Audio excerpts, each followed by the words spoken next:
Because I'm worth it. Yeah.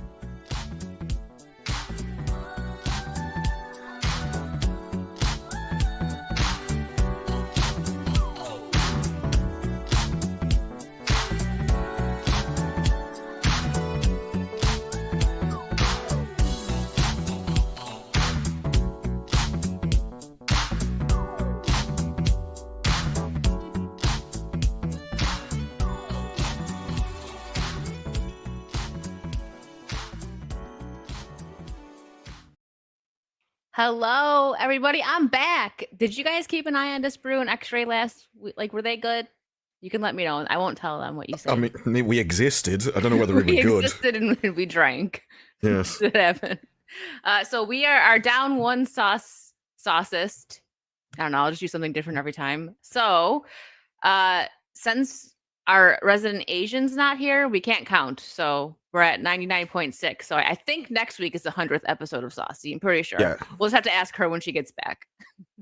We will confirm when the Asian returns. Then maybe we can count in, like, other than point... Actually, counting in point threes is way more difficult than whole numbers. If anything, we're giving the Asian the easy job. That's true. Gosh, I don't know. We don't know. But you know what? Since X-Ray's not here, I thought I would share... I mean, even if she was here, I would share it. But, you know, just to get some Chinese in. This is me fighting for my life when I get, like, the Korean names that I have to read. Jason, this is when Jason sends a super chat. I can... So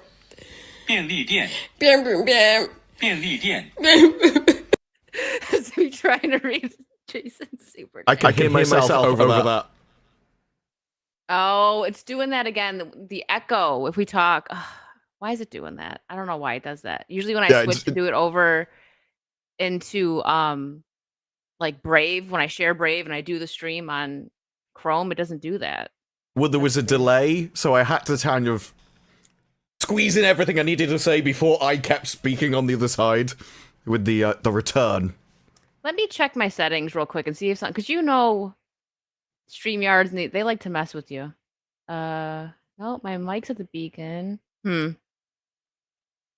have... You missed something glorious. I forgot that this was last week and you weren't here last week. Echo cancellation on. Sorry, go ahead. I was even going to continue what has happened, but now I've realized you never even saw the first section of what can only be described as Mike's new path towards heroism. Like, you know how every hero needs some kind of... They need some kind of gimmick, so whether some people have an Iron Man suit, other people have God's hammer themselves. Well, Mike decided to be a new kind of superhero. Mike Superhero, I'm going to have to say on multiple tabs because there is audio. This was Mike Superhero. They forgot the shark. Well, that's the thing, right? So that was how it started, and you're like, oh, that's just AI. There's a... Which one is it? That one. And I need to share this, because this has audio, so this is, If anyone missed the stream that he was doing, that's actually my favourite part of the clip. It's the sigh of, I can't believe I'm doing this. I love you, you love me, we're a happy family with a great big hug and a kiss from me to you. Won't you say you love me too? That was the most beautiful sound I ever heard. Guys, should we just make that the Saucy intro from now on? I mean... He also has a rar kind of weird thing going on, which I'm pretty sure I could find because I clipped it. But it then continued. Oh, where's it gone? What has happened? Why is he I've missed it in his feed. Mike likes to tweet, So when I try to find something that like, oh, Mike retweeted it, I'm like, give me 20 minutes. I'll find it. He just retweeted it 5 minutes ago, but for some reason I can't find it. Well, Mike's I swear the tab was up. I will look for the tab. Okay. Well, while you're doing that, actually, unfortunately, this is also like Mike is our content for the night. Apparently, I have found the tab. Okay. There. Oh no. For some there reason, it is. this is like supersize Mike as well. Like you zoom in, it's like that's what you get, and then it's like. That's what I was looking for because of my response to. He's now just constantly bringing up that kind of stuff. So here, I'm actually going to share this. This is going to be a test to see if there's an echo, because if not, then I'll switch everything over to Chrome tab that I have to share. So let me know if there's an echo when I share this tab, because there possibly. All right, Disparu talk. Hello? Is there an echo? No. It is fixed. All right, so now I got to. Okay, I got to share it through this. But this was. Oh, where did mine go? Here it is. That's all I could see. But also, I'm gonna tell Mike. Someone said Mike was also live right now. If someone's in both chats, tell Mike that we need a spooky onesie stream, like scary games, because I have the Stay Puft Marshmallow Man, and I can wear that. He's got a whole bunch now. He's got me beat. He's got like 5 onesies. So you need to do Outlast the Trials, because that's a co-op game. In our onesies. Mm-hmm. Okay. Oh my gosh. And I don't have, so it's so funny because I don't have noise cancellation on my mic anymore, since I moved. You don't hear neighbors and stuff. So now, like, if I scream, which Hokies calls it my battle cry, thanks. Oh yeah, that comes from Az. Yeah, Az was playing a game. They go, ah! It's like, no, it's my war cry as I'm going into battle. Yeah. So you could hear it now. Before you would scream it, you couldn't hear it. But now if I'm like, you can hear it. People are like, oh my gosh, we can actually scream during these games. I'm like, yeah, I get scared when I get jump scared. Believe that. Yeah, I did Outlast Trials. I did Outlast Trials with Steph, and on Discord, it auto-mutes you. If you go above a certain pitch, it just cuts the mic. So all I'd hear was, and then for the next 30 seconds there'd be nothing. But then there was like a compilation of screams. It's like, oh, so all of chat were hearing the screaming, but I just hear mute. Oh my gosh. Well, now I have to open up all the tabs on on the different one. Yeah, so it's okay. I'm sure we can chat. I know this brew has a lot to say, so if I get busy for a second opening tabs, you guys got it. He's got it under control, chat. So all right, we both watched Tron Ares, and also the Peacemaker. I think it's the series finale, safe to say, because my goodness.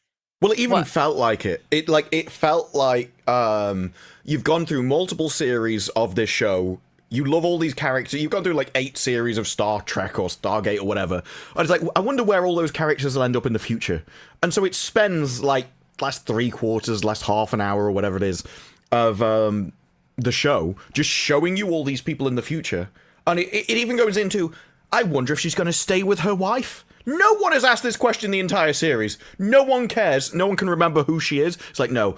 I want you to know, if I never make this series ever again, that she gets a divorce. Like, why? Like, why is that so, specifically targeted for James Gunn? He's like, this is the most important information that they know. That she had to hire a U-Haul at the end of it. It's like, at least they didn't split up for domestic violence. That was the only stereotype he didn't nail down in that scene. Yeah, so I probably wouldn't have been able to sleep if I didn't know the conclusion to their relationship, seriously. So I had no idea who she was. She turned until we were like, I'm split up with you. I didn't even know you were together. So I'm assuming that's season 1 stuff. Yeah. Oh, you didn't watch season 1? No, I don't know why anyone watched season 1. Well, I like to torture myself, apparently. But I'll be honest, though, season 1 was better than 2. That's not saying much. Was it funny?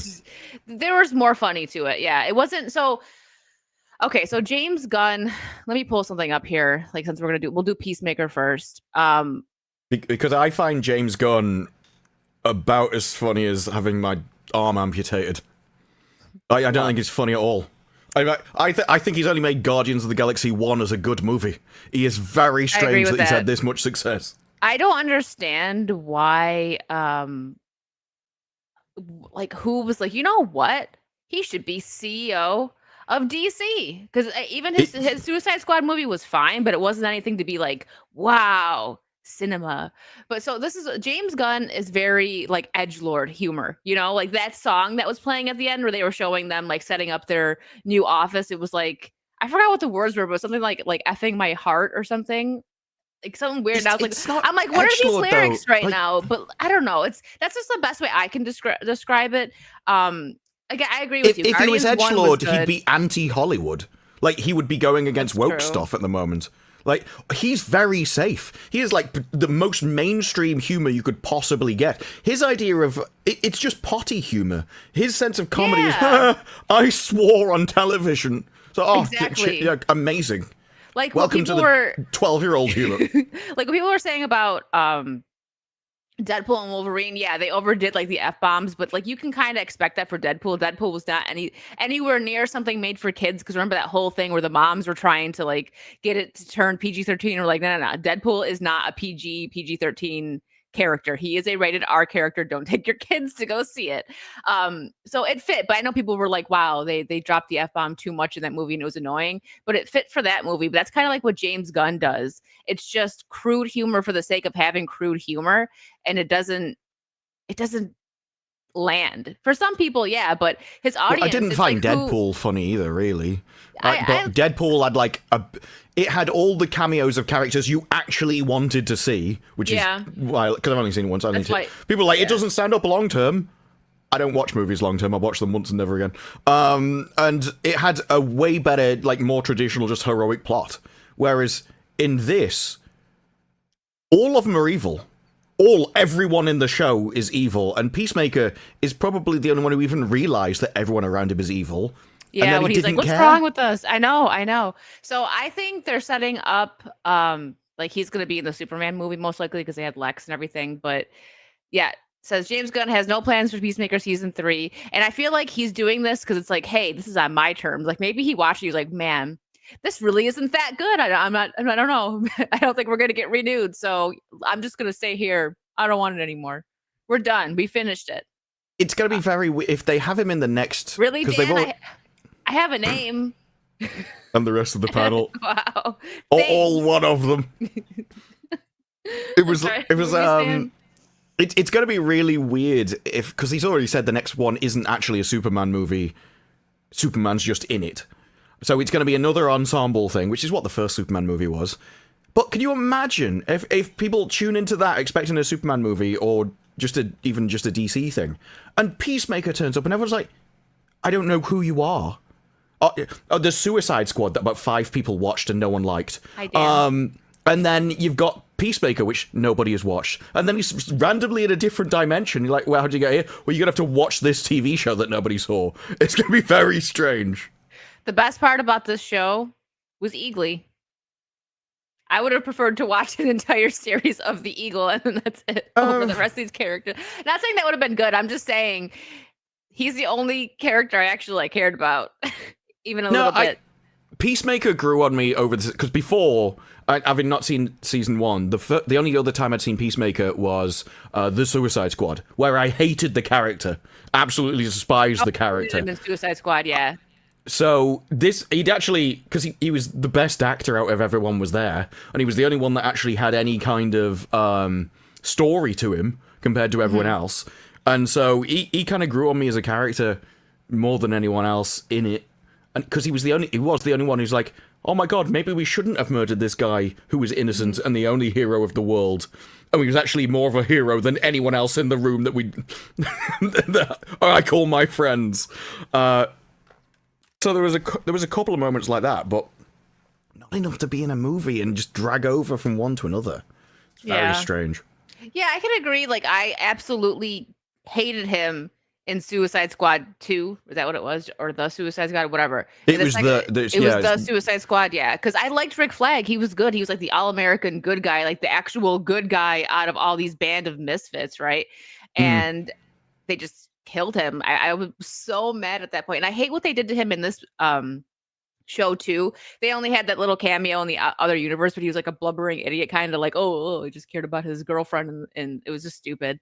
And I don't like that they turned him into kind of like a womanizer, because he was really, actually I brought this up before. I kind of forgot about this because it's been so long since I watched the first Suicide Squad movie. But Rick Flag was in love with Jane, the Enchantress. And then in this show, they're like, oh, he had a lot of friends. Like, oh, so he just slept around and it didn't even matter that he was in love with that girl. You know what I mean? They kind of just like, let's just get rid of that plot line.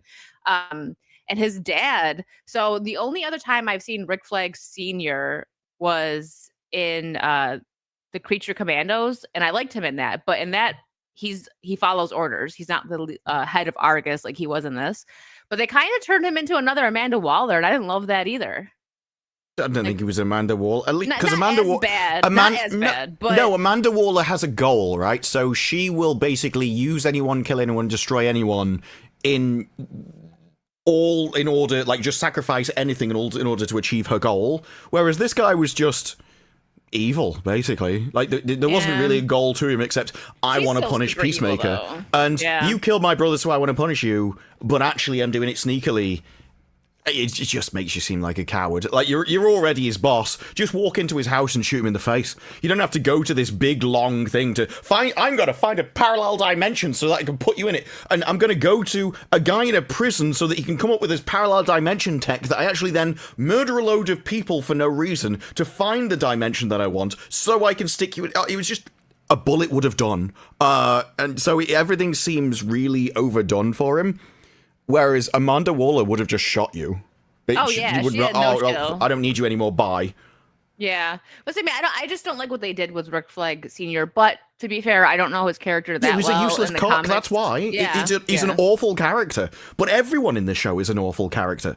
There is no one that you can like. So he's there laughing along with all of Lex Luthor's people while everyone else is seeing their friends murdered. Awful. And none of them think, I'm just going to shoot these people. It's like, well...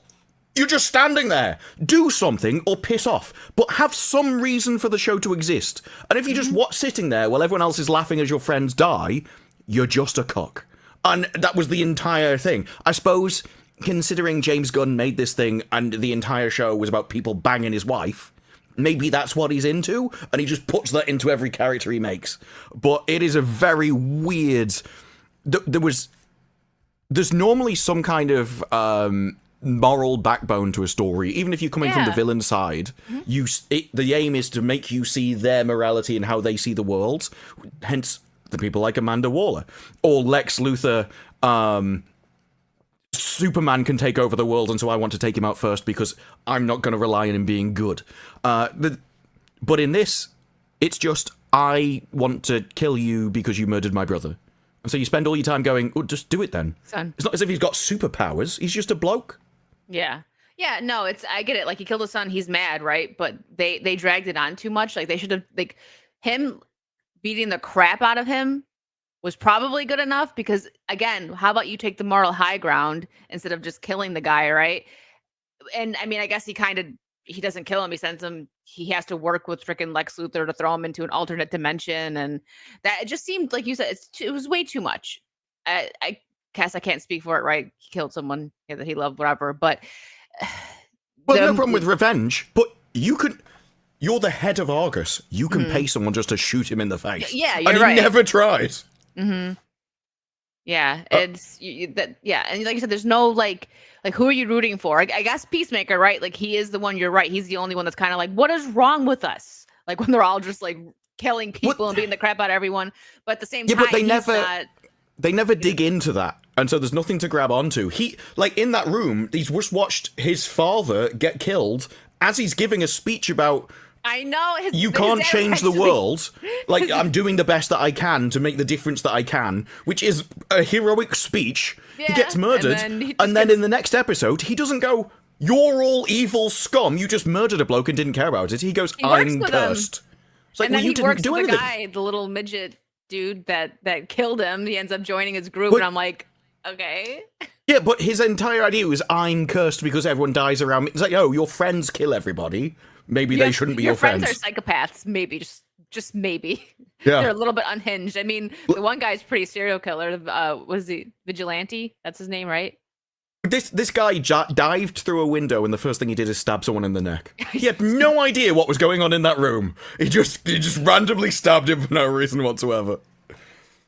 Well, because he was a Nazi. The only thing I liked about this episode was when they were going into the different dimensions, because I thought, like, seeing all the different options, like, they walk into a skull world, and it's like, no. But then they're in a candy land, and they all sort of has to squish all the little monsters which start eating their faces. They made it way too obvious that there was going to be something horrible in there, but that guy was fodder. Like, he's leading it, they're telling some stupid story about him, and then bam, he just. But I think that's what they want, because every world they discovered was horrible. So I think they also wanted to do it, because even this, when he's put in that world at the end, you hear all the animals around him, it's like, oh, this is still a horrible world, it's just breathable. But I think it was meant to go, yeah, and if they'd come from their worlds and found ours, they would all be like, this is horrific, it's no different than Earth X. So I think that was his message the entire series, that every single world is as horrible as the next. But I don't think James Gunn particularly thinks about any of this stuff. No, I don't think so either. I think he's just like, you know what would be funny? Let's throw in like a poop joke and a sex joke and call it a day. Great episode, guys. Like, because he has the toilet humor, but it's not even like kid humor, right? That we could be like, oh, well, that was juvenile, because it's kind of like dirty. So it's weird to say that it's like childish humor, but also dirty. I don't know if you get what I'm trying to say. So it doesn't fit. It's like, what audience are you trying to make laugh with this? I don't think he knows what humor is. Like, his idea of a joke is asking someone facts about animals for like 3 minutes. Oh my, yeah. And then doing it the entire series in different scenes. And it's almost like he thinks just if we repeat it long enough, it'll become a meme. It's very strange. Yeah. But between that, I don't know. Look, I don't know. He's supposed to be a creative. There you go. I can hear myself again. Got the word. It's because I shared the audio. Okay, that's what does it then. It's the audio. But he's supposed to be a creative, but he's also the head of DC Studios. So they've got him in like the strategic position of planning all this stuff out. But that basically means he's signing off on his own thing. And he must have been really confident, because I think all the products in DC so far, he's written.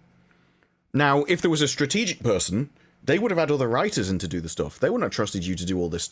Like, we're not going to pin our entire DC studio hopes on you and your writing ability.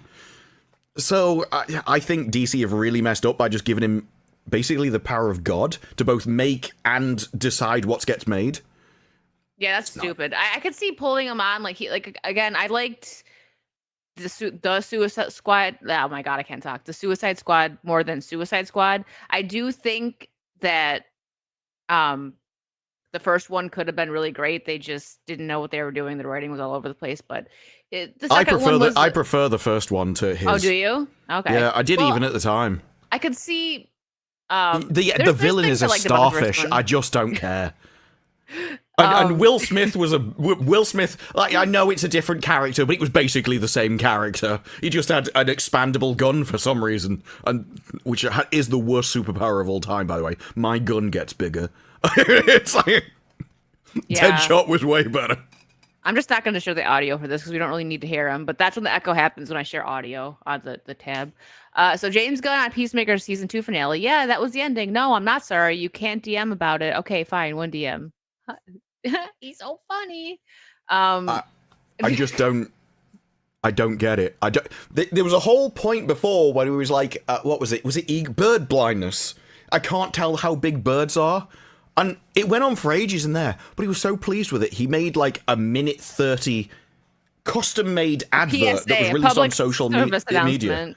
I'm like, you really think this is the prime time joke that, oh, this is amazing, I can't believe you've done this. This will market the show? Oh, do you know someone with bird blindness? Well, I don't know. There are some things where I'm like, I don't know whether it's just American, and so I just don't get the humor, or if it's not funny. I definitely know James Gunn isn't funny, though.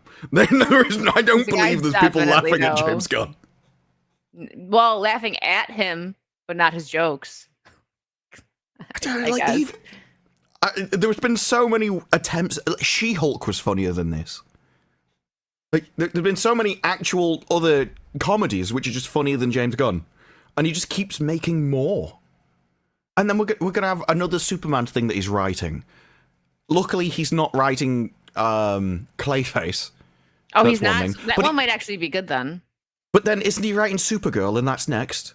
And so, I'm not excited about Supergirl. oh no, someone else wrote Supergirl. It was a girl. No, no, not Lauren. Lauren, whatever, was the Witcher lady. It's a female that's doing Supergirl, and she's like, imagine. of course it remember, is. it was like she had a thing. I might be able to find it. I had it bookmarked, but she had a thing where she's just like, imagine that you lost your whole planet and your family, and then you're expected to just be this or that. It's like, it's called being stoic. Like, I mean, Superman lost his planet and his family, and look at him. He's not running around getting drunk. Like that was her excuse as to why she's going around getting drunk at other planets. And I'm like, Oh, okay. yeah. So hold on. Imagine it's like something it makes bad sense, happens but- to you and then you just fall apart. Well, Yeah. actually, generally when something bad happens to you, that means even more that you can't fall apart because you're already in a horrible situation. Therefore, you have to solve the problem. Here it Otherwise, it is. just gets worse. Yeah, I found it. Can you open up? Thank you. So Sorry. that's just going to be Supergirl being a mess and like whining all the time. Oh, well, I've lost my planet and my family's dead. And no, it's not entertainment. Something's happened. Sorry. Something's happened to her, and she's basically that's how she reacted to something in her life that went wrong, and she just assumes everyone else does. And I don't think people like that don't realize that heroes are supposed to be the best people, so they're supposed to react in the best way. It's not about you. It's just what these writers need to be told. Like, you don't matter. It's not about you. Yeah, exactly. But you look at what is, I mean, even James Gunn, Superman, whatever, but you just think of Superman as like a whole. What is he? He comes to this world and he doesn't fall apart. Granted, he was like a baby, right? But still, he doesn't fall apart. He's like, I'm going to help this planet and, be a good, whatever, a good superhero. Anyways, but it was writer Anna Nuargia. I don't know. I already read ahead and I saw rougher, grittier, edgier, and funnier. Like, firstly, those things don't go together. You can't have a rough, gritty, edgy humor. Like, you're never going to make that in DC with some random writer in Hollywood. They don't know what that is. By contrast, leaned into Kara's past. When I read it, I was like, there she is. Yeah, so she watched Krypton completely be destroyed. I was always like, I can't get my head around the version of a character that is so sunny. Tom King's rougher, grittier, and edgier and funnier approach, by contrast, leaned into Kara's past. When I read it, I was like, there she is. This is, look, CW has been better than anything that James Gunn has ever made in the DC universe, except Guardians of the Galaxy Episode 1, like the first movie. I really need to watch. We are going to end up with this, where Supergirl, the CW series, is better than the movie. It's so rough and edgy. It's like, from whose perspective? Hollywood's? Well, look at Flash. People prefer CW Flash show, even though it got kind of silly and wacky at some point, but they prefer that over the Flash. I actually still haven't even watched Flash. The Flash series is better than the Flash movie. They didn't James pull me Gunn's in. favorite superhero movie, by the way. That's his. It's what he said when he's. This was before we'd seen anything in the DC universe. Flash was coming out, and he said, "I've watched it, and it's my favorite superhero movie of all time." That includes his own. So. And to be honest, I believe him. I believe him too. What Superman felt like. The Flash. It felt very similar in sort of tone, style, the way it looked. I'm trying to think and of how many... he was employing people from Flash on Superman, so...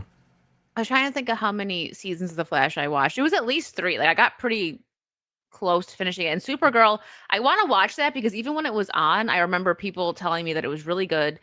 And I would like to watch it. I think this is the first 2 seasons are what was good. Even as it went on, still better than even this, as it got bad, it still understood what television was, which you can't say now. Peacemaker doesn't know what television is. Peacemaker didn't understand that each episode of television has to be satisfying in itself. You have to tell a story, a self-contained story, in each episode, and there has to be a point or a character or some kind of arc for a character in each episode.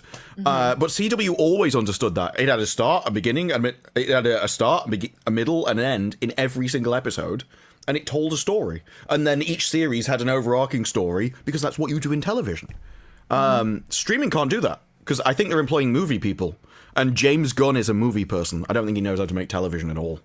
Yeah, no, there's a reason why people usually stay in their lane, right? Like, oh, you make movies, okay, you make shows, because they are different, and sometimes the pacing isn't right. If you're used to a movie, and you can, like, just as an example, if you're used to making movies, you kind of got to condense things to fit into the movie, and whereas when you have a show, you get more time to spread things out, and sometimes when you give someone that room, they stretch it out too much. And they add too many scenes that don't need to be there, or in the sense they don't really even complete, like, I don't want to say they don't complete the storylines, but because they did that alternate dimension, like you said, you forgot about the girlfriend because we were in that other alternate universe for 4 episodes. So it's like, oh, I think she was barely in the series as well, though. I think she was in the first couple of episodes occasionally. Yeah, but it was only like she was just at her house talking to her for a bit. I don't think she did anything of substance to be remembered. So in the first one, she even wasn't in season 1 that much, but they were together in season 1, right? So it's like she comes home and she's talking to her wife, whatever, like little scenes like that, but not overall a lot. And then in this one, I think the only other episode she was in was like 1 or 2. And because remember, she yelled at her for coming to the apartment without letting her know first. And that was like the only other scene she was in. It's just so weird because they went about, well, it fulfills a character arc. And I'm like, what? Nobody cares. You know this is the last thing that she's ever going to be in. And you're like, I want everyone to know she's just got a divorce. As if that's the way everyone should end. That is the optimistic vision for the future you want to your characters. She was happy in the end because she chose her career rather than her wife. So, oh, well done, Jen.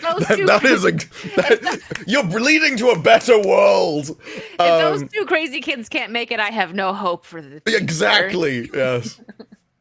But I do think that with movies, you're in a cinema. And so you're going to sit there for 2 hours, 2.5 hours, 3 hours. They have you essentially locked in a room. So they can pace things to a point where we can build up to it and everything. We know you're not going anywhere. You don't have that with television.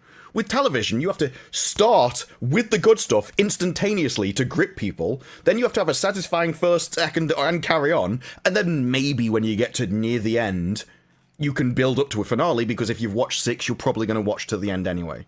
But you have to specifically think that people can leave at any time. You can watch 10 minutes of a TV series and just piss off if it's not good immediately.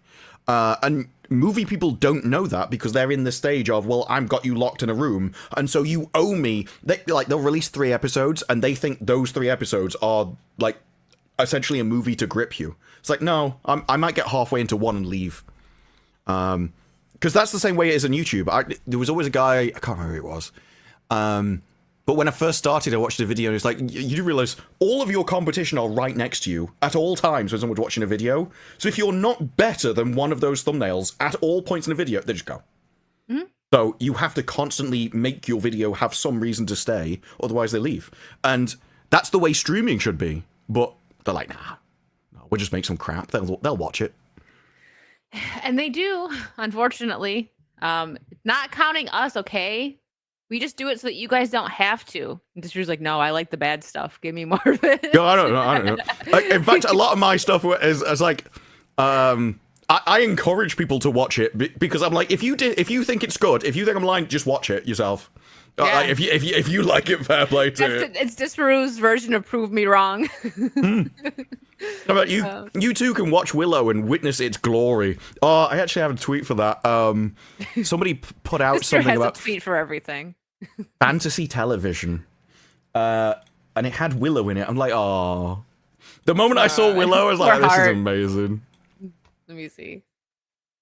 These are from 4 different shows. Oh, it's like yeah. they all look the same. They do. Which one's Willow? Well, this is The Witcher. That one's Willow. So obviously this was the first one. This was like the gold standard that everyone else wanted to beat. So they all cloned Willow and just looked the same. Now that admittedly is the Portland Willow. Strangely, like this was already pretty woke as a show, and like, no, we can top that. Don't worry. I love the token white guy in the back that looks lost. Like, let's just throw one in there. Oh yeah, well there was one, and it was just like fat gay guy, miserable cow, diversity, married to diversity, and then it was androgynous, nobody quite can tell what it is, and then at the back it just went autism. No, I was talking about this on my show with Vara, and Horror Amarada, Cthulhu. She was like the big fat guy. He looks like he can't breathe just standing there. He's out. Yeah, he's out of breath existing. Yeah. Like he gets a workout just lifting the fat on his chest. But yeah, you had Will. Like that's even actually better shot. This doesn't look as if it's in focus, which admittedly maybe because it's in a trailer or whatever. But that just seems more in focus and more polished. Then what's this one? Look, this was Wheel of Time. Oh, Wheel of Time. See, incredibly expensive show. Can't tell why. All of it looked like this. It was about 5 people in a forest, and I don't know how you make 5 people in a forest expensive. I think you could easily... They could have done this on Xena Warrior Princess's budget, but for some reason... Wait, I mean, it looked like Xena Warrior Princess as they were making it. Somehow made it massively expensive without... By the way, all these 3 people are supposed to have come from the same town, which no one's been to in about 20,000 years. Maybe I'm probably exaggerating there, but it was thousands of years, like generation upon generation. Like how do they all look different? That's weird. And then, oh, of course, Witcher Blood Origin, the show which cost more than the Witcher series per hour, and it was something like $30 or $40 million an hour. That's what? I don't know how. Understand. So I don't understand this. I was talking about how, like, if you look at... I don't even know who he is. I can't even remember him. I don't either. This is Witcher? Blood Origin. I remember everyone else, but not that guy. So I was talking about this, how, like, if you go back and watch, like, because I've been watching, like, old horror movies for my show with Vara, like, because some of the new stuff is just so boring. We're like, what do you suggest, chat? And people will throw suggestions like, all right, we're gonna watch that. Fright Night was a 1985 horror movie, and they used practical effects in that, and it looks so real and it looks fantastic. Yeah. And that was in 1985, and I get that practical effects are more expensive now, but this was a $10 billion movie and it looks like crap. Like, where is all that money going? That's what I want to know. It doesn't make sense. Like, why can't you put it into the actual film and make it look good? Because even CGI, like it's gone backwards. You look at, like Jurassic apparently Park that's the filming process. The graphics people always say it's because they will do a scene and then they'll do reshoots or something. It'll be like, no, we need this scene now.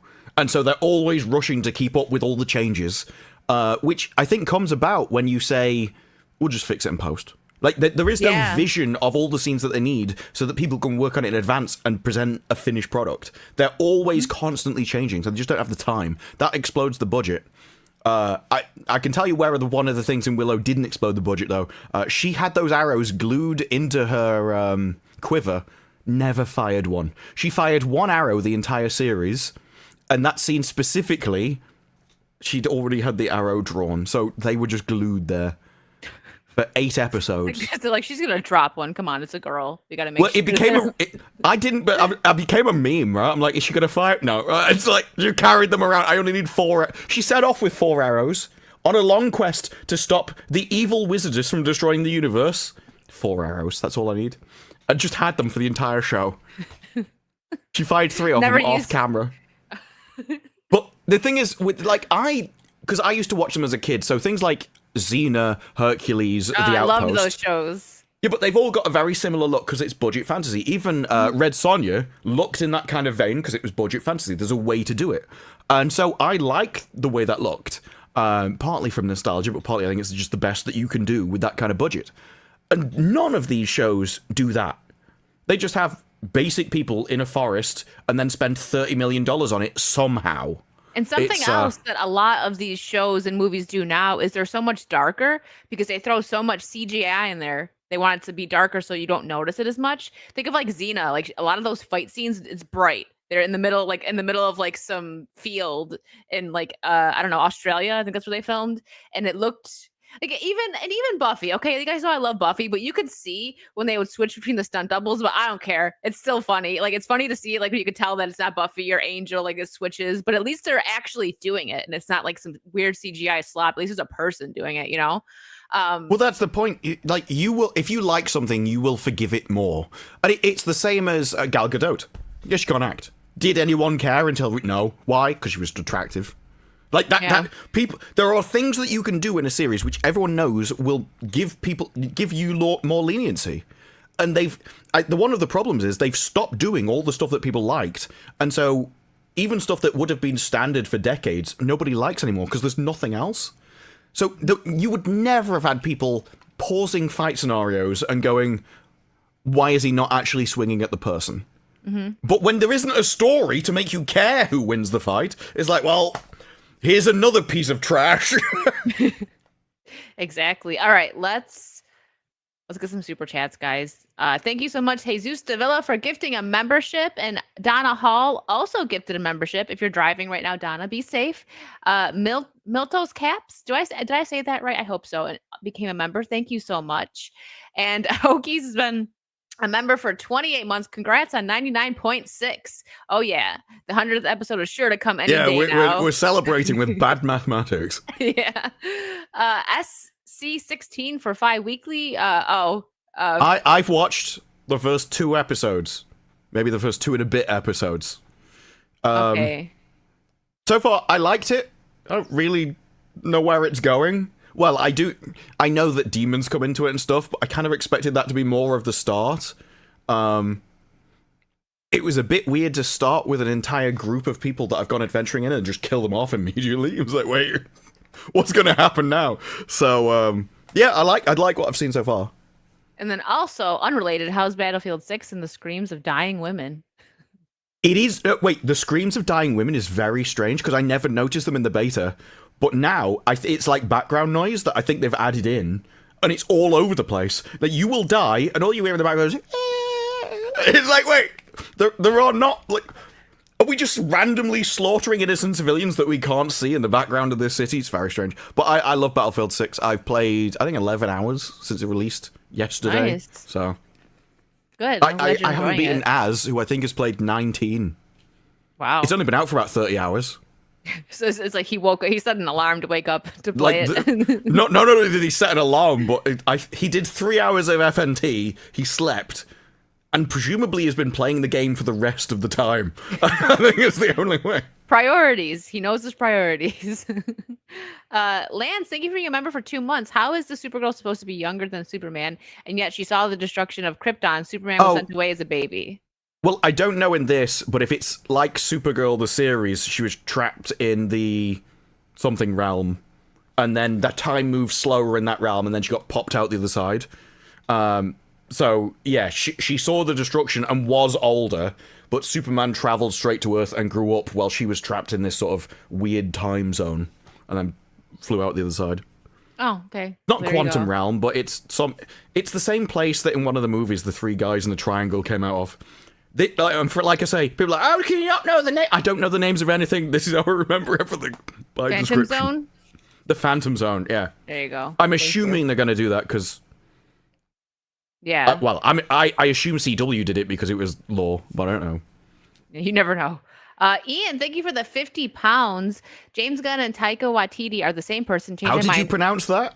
Is it Taika? I can't remember because I never said it was like you went for the 50 pounds. It was like, wait. 50 pounds. No, I think I just sound retarded sometimes. I was like, I know I said Taika, right? Because what did I say before? It was like Taikiti Watiti or something. Oh, yes. I forgot about that until you just mentioned it. I had a stroke that day or something.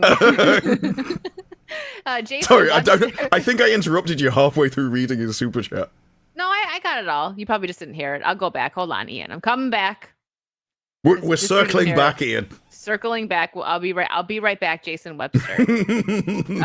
You are so efficient at like unstarring it, or I don't even know what you do on your side. I It's just, unstar it to make sure that I get like because so there's order. It's like an OCD thing, but because I'll go back and be like, oh wait, and I'll reread something again if I don't do that. James Gunn and Taika Waititi are the same person. Change my mind. oh yes, Like their humor. I think I tweeted out that James Gunn is less funny than Taika Waititi, and it's like, well, that's the biggest insult ever. It is weird. Taika Waititi, Yeah. at least when he makes a movie, or like a TV series, there's a plot and a story. We don't even get that with James Gunn. They're both as unfunny as each other, but James Gunn doesn't seem to know That he's not funny. well, he doesn't even seem to know like how you form a movie or a TV series. Like, what is the plot of all of Peacemaker? Where are you going with this? Yeah, it's like a day in the life of a Twitter employee for 8 episodes. It's just a guy going about his life. It's like, anything happening? Nah. We'll continue his life in the next movie. It's like, yeah, but I don't care about a Twitter employee. I care about what happened today that made his life special for this window of time. It's like, well, he wanted to bang a chick. I never saw Love and Thunder. I'm glad I didn't. He wanted to bang a chick. That was it. That was the whole plot for Peacemaker.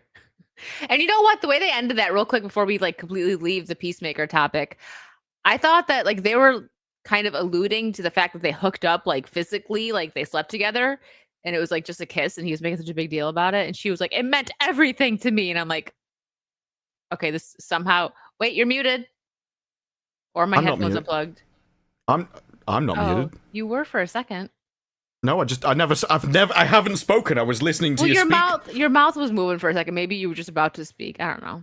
Sorry, I'm turning in the chat. Muted. I was probably bobbing. It was like, I can't believe you didn't interrupt me when I was speaking. It's like that probably my brain probably was like. Wait, it was like I'm so used to interrupting. Muted. If you let me speak for more than 10 seconds in a row, you must be muted. It's like that's it. My brain did. It's like I'm just waiting for you to interrupt me the entire time I'm speaking. All right, I'm done. So you can say what you were gonna say. Well, no, it was. I actually thought that scene was in season 1 because anything that they reference, I just assume it was in the previous season, and I didn't see it. They didn't. Not that I remember. Well, no. Well, we found that out in the finale because they showed us this like them getting together, and I'm thinking. I don't know at any point or anyone in the entire series when she's like, yeah, we kissed on a boat. Did anyone go, I really need to dig into that scene and see it physically for 15 minutes? Well, apparently James Gunn needed to see his wife kissing John Cena. Exactly. That's the only reason. James Gunn's there, and he's like, yes. I'm gonna need a private booth to film this scene, everybody. Just so you're right. Look, if the caravans are rocking, don't come knocking, all right? Oh, no.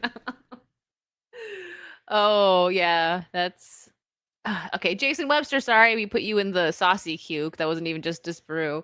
16th Korea Drama I'm just going Awards. to screenshot this one because I'm never going to open that many tabs. Okay. Friendly Rivalry 3, Good Boy 2, Buried Hearts 2, The Haunted Palace 2, Our Unwritten Soul 1, Our Movie 1, Head Over Heels 1. I'll keep it up for Disparu for a minute so you can screenshot. No, I've already screenshot it. It was... He just had a button ready. Good Boy 2 is weird because that's a horror film right now. That's the one with the dog. Oh, yeah. The dog witnesses his humans being haunted. I actually heard that one was pretty good. Mm-hmm. I think Drinker liked it. I saw Drinker tweet about it. Okay, yeah, I think I saw his tweet, and also a few people on Critic List really liked it, and someone else, maybe Jeremy Johns. It's one of those things where you want it to be good because nobody's done anything like that before. So even just, it's like, oh, you came up with a new idea? I hope it works. Like, finally, someone in the industry has done something new. Because there was in years. I don't know if I still have it, but they were trying to get an Oscar for the dog, and they did something funny with it. You might have seen it. It was floating around Twitter. I don't know if I bookmarked it, but it was funny, like the dog asking for an Oscar. Let me just scroll real quick. I would think that you should be eligible for it. I don't think there's anything in the Oscars. It's like you've got to be a human. Like if you made the best movie, I think the dog should win an Oscar for it. I just don't think it's going to be the best. It might be considering everything else, because they are going to make that what is it, the war one battle after another. They are going to put that through everything, saying, "Oh my god, it's about Antifa," and they're just going to give it every award in all time. Yeah, I can't find it, but they're trying to get it to where the Oscars makes a animal section. No, you can't have an animal section, because then that means you have to find an animal every year that was in a movie that was good, and you're going to end up with things like the cat this that was sitting in the background died really well, and it flew past in an action movie and just got shot, and well, if we're going there, then Eagly, come on. I'm putting the hat in the ring for Eagly. Eagly didn't serve any purpose. He was half of the fight scenes of the entire show, so at least that was something. It's true. But no, I think it was 2/3, because he also fought the guy trying to kill him. But even that was weird, because I think Peacemaker was making up a load of stuff as he's sitting in a chair, and the other guy is writing into it. It's like, he must be the Prime Eagle. And then it turns out he was the Prime Eagle, even though Peacemaker was just making everything up. Oh, his writing is so awful. The more you think about that show, the worse it gets. Yeah. It's over though, guys. It's finally over. It's not coming back. I would be absolutely shocked if it did come back, but it's not, because even James Gunn is like, But the thing is, my favorite genre to make videos about is essentially comedies, because they're never funny. And so She-Hulk was a comedy, Willow was a comedy, and because they were trying to be funny is what made it funny for all the wrong reasons. It couldn't have made anything about Peacemaker, because it wasn't even trying to be a comedy. It was that far below the bar of even attempting to be it. Yeah, well, you know what? James Gunn thinks he's funny, and I'm sure that's all that matters to him. All right, moving forward. I wonder what James Gunn's wife thinks of his humor. She probably thinks he's hilarious, as long as he lets her make out with wrestlers. I don't think she thinks he's hilarious. Probably not. All right. So this actually just popped up, and you watched all of Agents of S.H.I.E.L.D., right? I just saw this. I Yes. For a second. Actually, didn't mind it. I mean, it ended kind of weird, as most of these do. But as a whole, really like S.H.I.E.L.D. The only bit I didn't like was well, okay, there was a couple of arcs I didn't like. The one where, got what her name is, the hacker girl.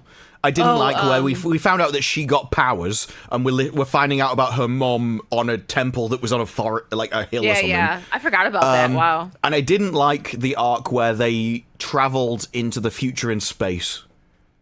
Both of those I thought was ass, but I like the rest of it.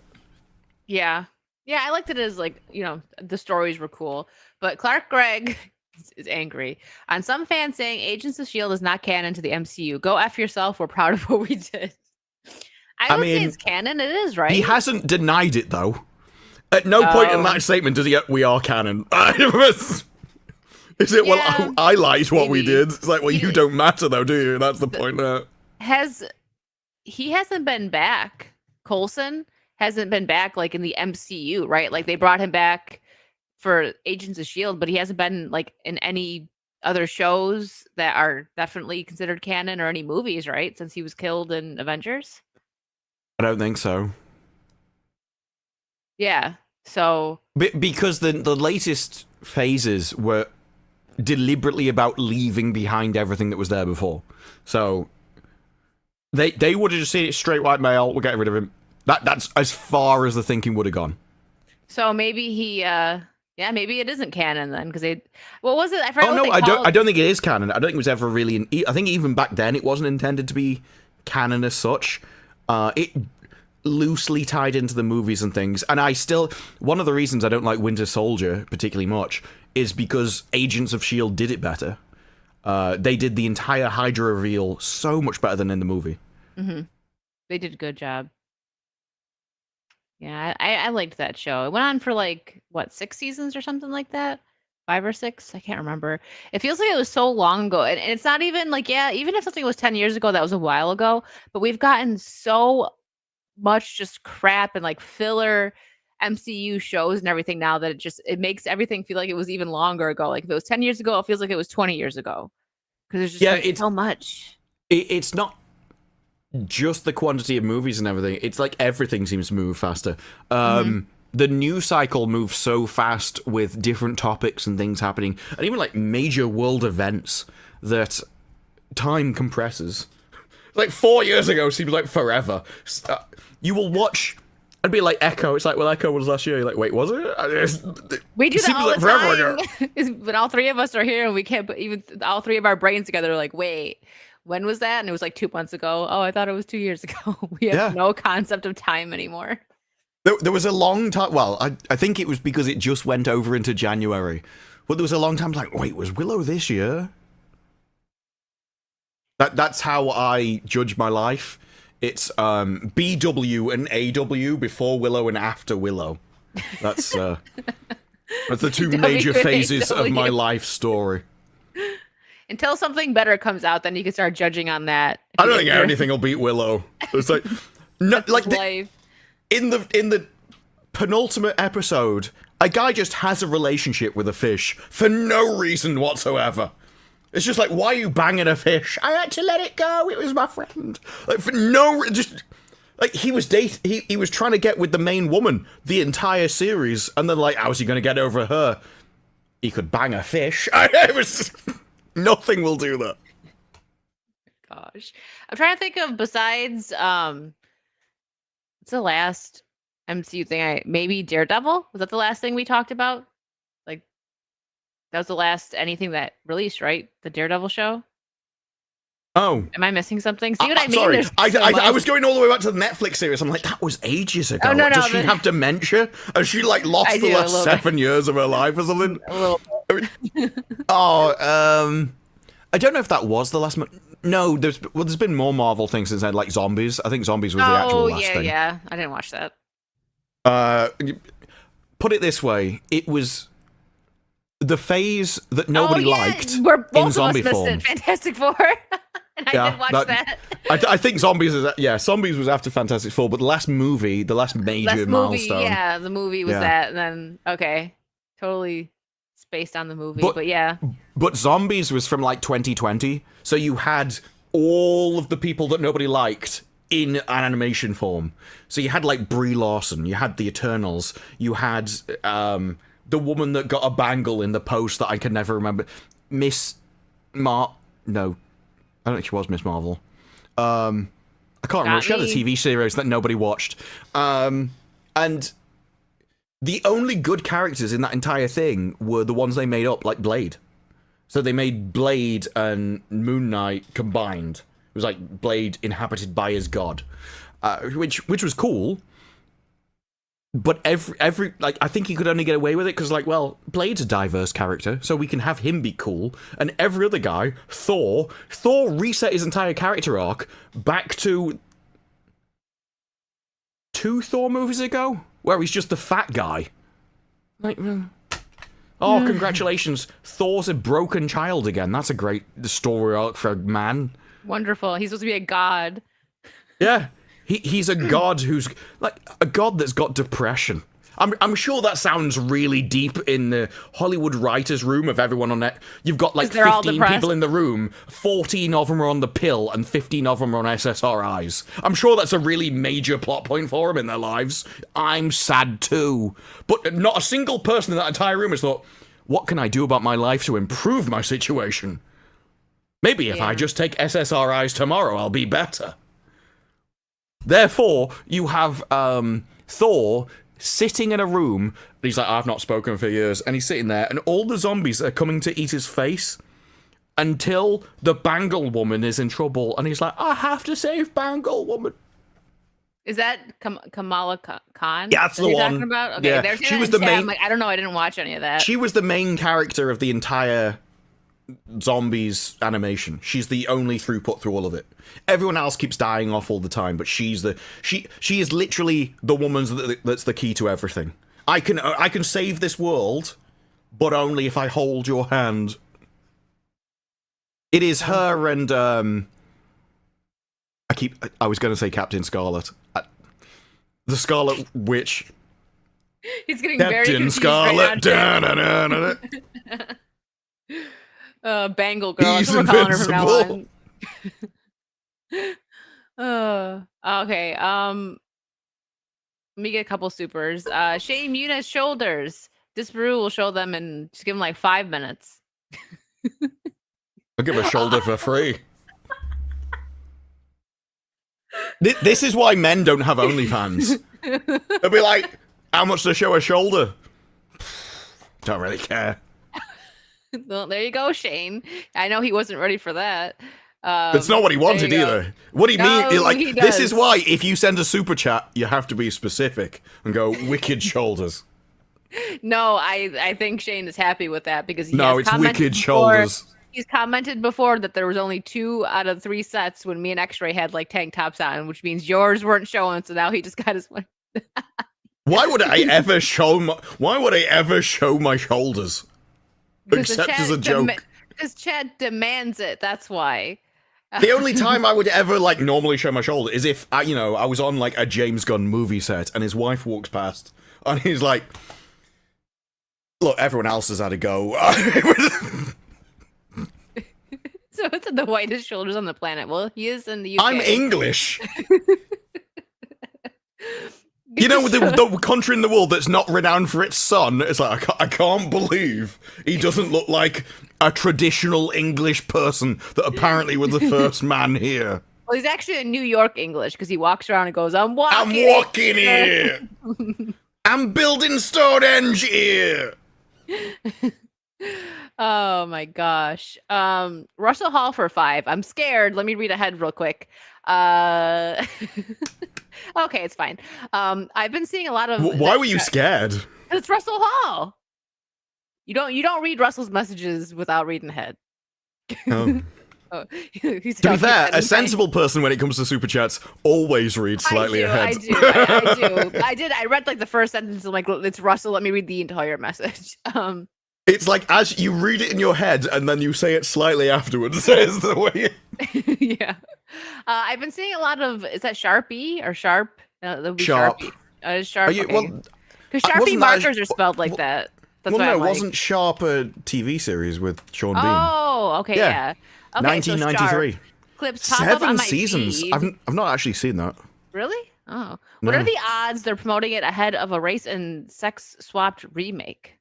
Why? Just get Sean Bean to do it. He's still around. If they want people to watch it?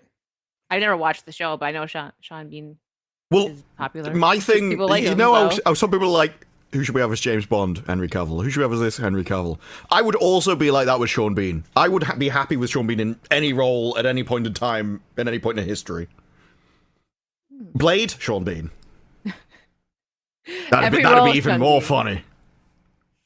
Brian Ross for 5. I'm as old as Gunn. In high school, he was the goofy fool in the cafeteria at lunchtime, snorting crushed Smarties and sniffing his buddy's bench farts. It sounds about I right. especially believe the last part. Especially. Mhm. Oh. And Ian for 50 says, Disparu's life after Willow. I miss Willow. It's true. Oh, he's sad. The sad Sparu. Aw, I shouldn't laugh. He's sad. So if someone clips it, they're gonna be like, wow, she's heartless. Yeah. Yeah. It's okay. Maybe one day we'll do Evil a petition. Hey. Laughing at my misery. Hey, I'm laughing. Her name is here. Wicked. Wicked by name, wicked by nature. This one's for you. Even in the Disparu. play that was designed after her life, they still try and make her nicer than she actually is in real life. Who knows which one I'm actually supposed to Yeah, be. the moment she turns the cameras off, she kicks us. She's got electric. You can't see us, but she's got like electric ankle bracelets on. That she just electrocutes me and X-Ray at random points in time. Yeah. If she ever just sits there and then she randomly smiles. I got it's the 'cause she's remote right here. It's because she's electrocuted one of it. See, she admits it. She's blue not one ashamed. The blue one is Disparu and the pink one is X-Ray. This one's for you, Disparu, from Take Me to Middle Earth. For $19.99 for Disparu. I'm tired of poor quality Hollywood shows. So, Truly? So Truly got into K&C dramas. Oh my god, some of them are so good. One of them is Healer. I actually don't know Healer. Hang on, I'll look what Healer is. Have you seen it and what your thought? Oh, well, obviously I've not seen it. because of that. Ela. No, I have no idea. Any recommendations? My first recommendation is always Alice in Borderland, because the first 1 and 2 seasons are really good. Third one, not so much, but if you've watched 1 and 2, it's probably worth finishing it off, because it's like 6 episodes or something. Other one is... I'm gonna have to pull up Netflix, because I always have to go in my Netflix history. Vincenzo, that is a really good one. It's about what would a mafia guy do to defend his house. Kind of mixes genres. There is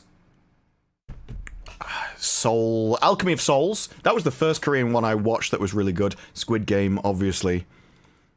And for anything else, I'm gonna have to pull up what I've watched and go through them.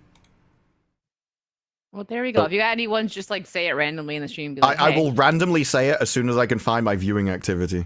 There we go. Oh, I've been watching Genie, and I'm still not... Even though I'm like, it's average for a Korean show, it's still better than anything in the West. It's a romance thing as well, which aren't normally my stuff. Sometimes they're good. There's a few like romance animes and K-dramas that guys that normally aren't into it I've seen like. So I think it depends mostly on how the writing goes. If it's not too girly, you know. The Devil's Plan Season 1. There is a second series. Oh yeah, you and actually love that one. But the first series is really good. Second series fails because you already know what's coming, and I don't think they changed it enough. Weak Hero was kind of interesting. Okay. Well, there you go. I'm sure he'll pop off a few more in a minute. The Trauma Code. I think you've mentioned that one before. I actually think I might have. Yeah, that was recommended on here. It's basically about a surgeon, but it's way better than I expected it to be.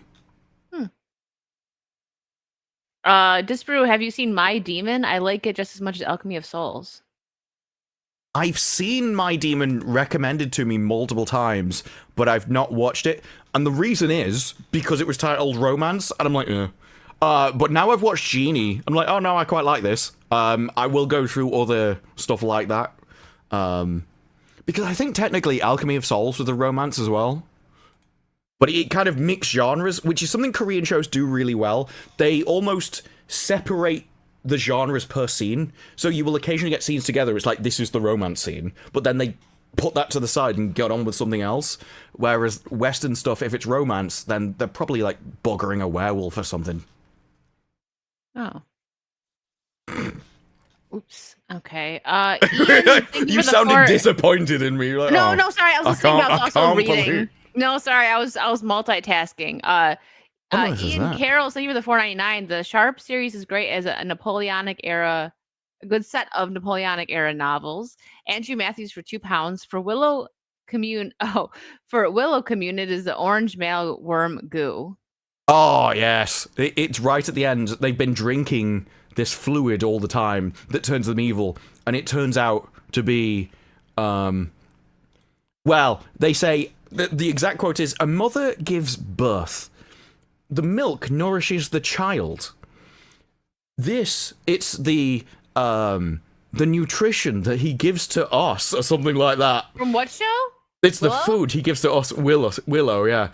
And then he puts his hand in, and he pulls it out, and it's like this oozing, sticky like thick substance that goes down, and I'm basically going, it's worm jizz. It's like, oh.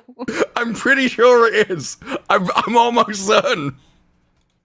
Russell Hall says Russell Hall is wounded by your lack of trust. It's all love, Russell.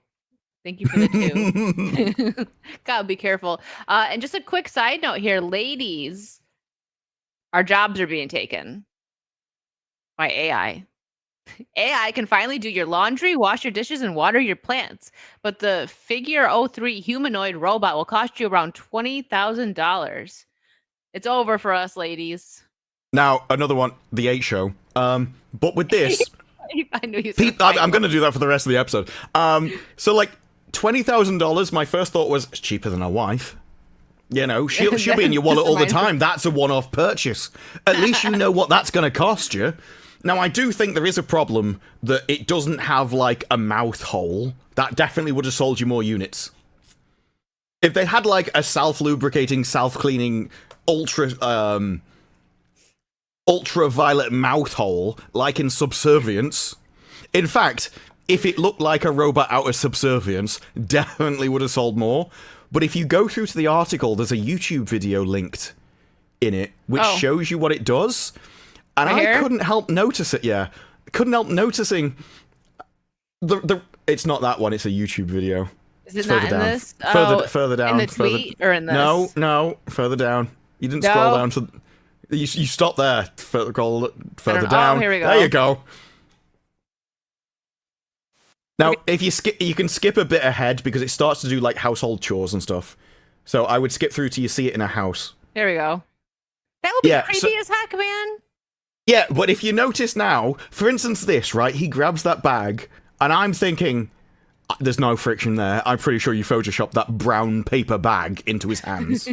But the rest is like, well, there's already folded towels. Oh, he never put that glass down. And then I noticed, when he gets to the bits with the plates... Oh, have you shared this so you can put audio on? Oh, no. Do you want the audio on? Yes, because the plates make a sound. And this is when I realized they're plastic plates. They do not trust their own robot in their own tech demo that they could refilm repeatedly with actual plates. So they definitely broke plates when they were... Yeah, see, it's when I share audio. You got quiet. Well, I don't understand. I don't know why you just don't... Probably I don't know how... Hold on. But you're clearly running all of your desktop audio through your browser for some reason. Well, if you just capture the browser audio separately... Oh, you're not using OBS, are you? So I actually don't know how StreamYard works. Yeah, StreamYard is... There's only... You, like, slide it, like a thing that says share audio or don't. So it's kind of a pain. Is... The way I would run StreamYard is through OBS and then forward OBS to this, but... Here, let me see if I open it back up on Brave, if I can... I can in the meantime, I started watching Parasite. I didn't finish it, but lots of people said that was good. I liked that one. I finished that. House of Ninjas, surprisingly good. Apparently, they think ninjas are magic because it's the only way you can explain what the ninjas can do. Try. Okay, let me see if this should work. Testing, talk. Testing. 1, 2, 1. Still echoing. I'm still in there. Geong Creature. That was good. There was... I can't remember. There's one about water or something. But I think that was a while ago. What was Bodies? Quite often, I will randomly find a series that I've watched and can't remember until I click... I actually can't remember this entire series. That I watched all of it, apparently. Which, you don't remember the name of it? No, I watched all of Bodies, and I can't remember the series at all. Oh, Ragnarok, that was a strange series. That was about Norse gods. Like, on the Earth, but he didn't know he was a god. Do you hear yourself echoing right now? I test. No. I figured it out, okay, but now I gotta go back and do it this way. I'm now going through a load of Vincenzo, I've already done that one. Welcome to Eden, I think that was a Spanish show. It was good, but they do like communism. Oh, Money Heist. Money Heist isn't Korean, it's Spanish. Watch it, it's amazing.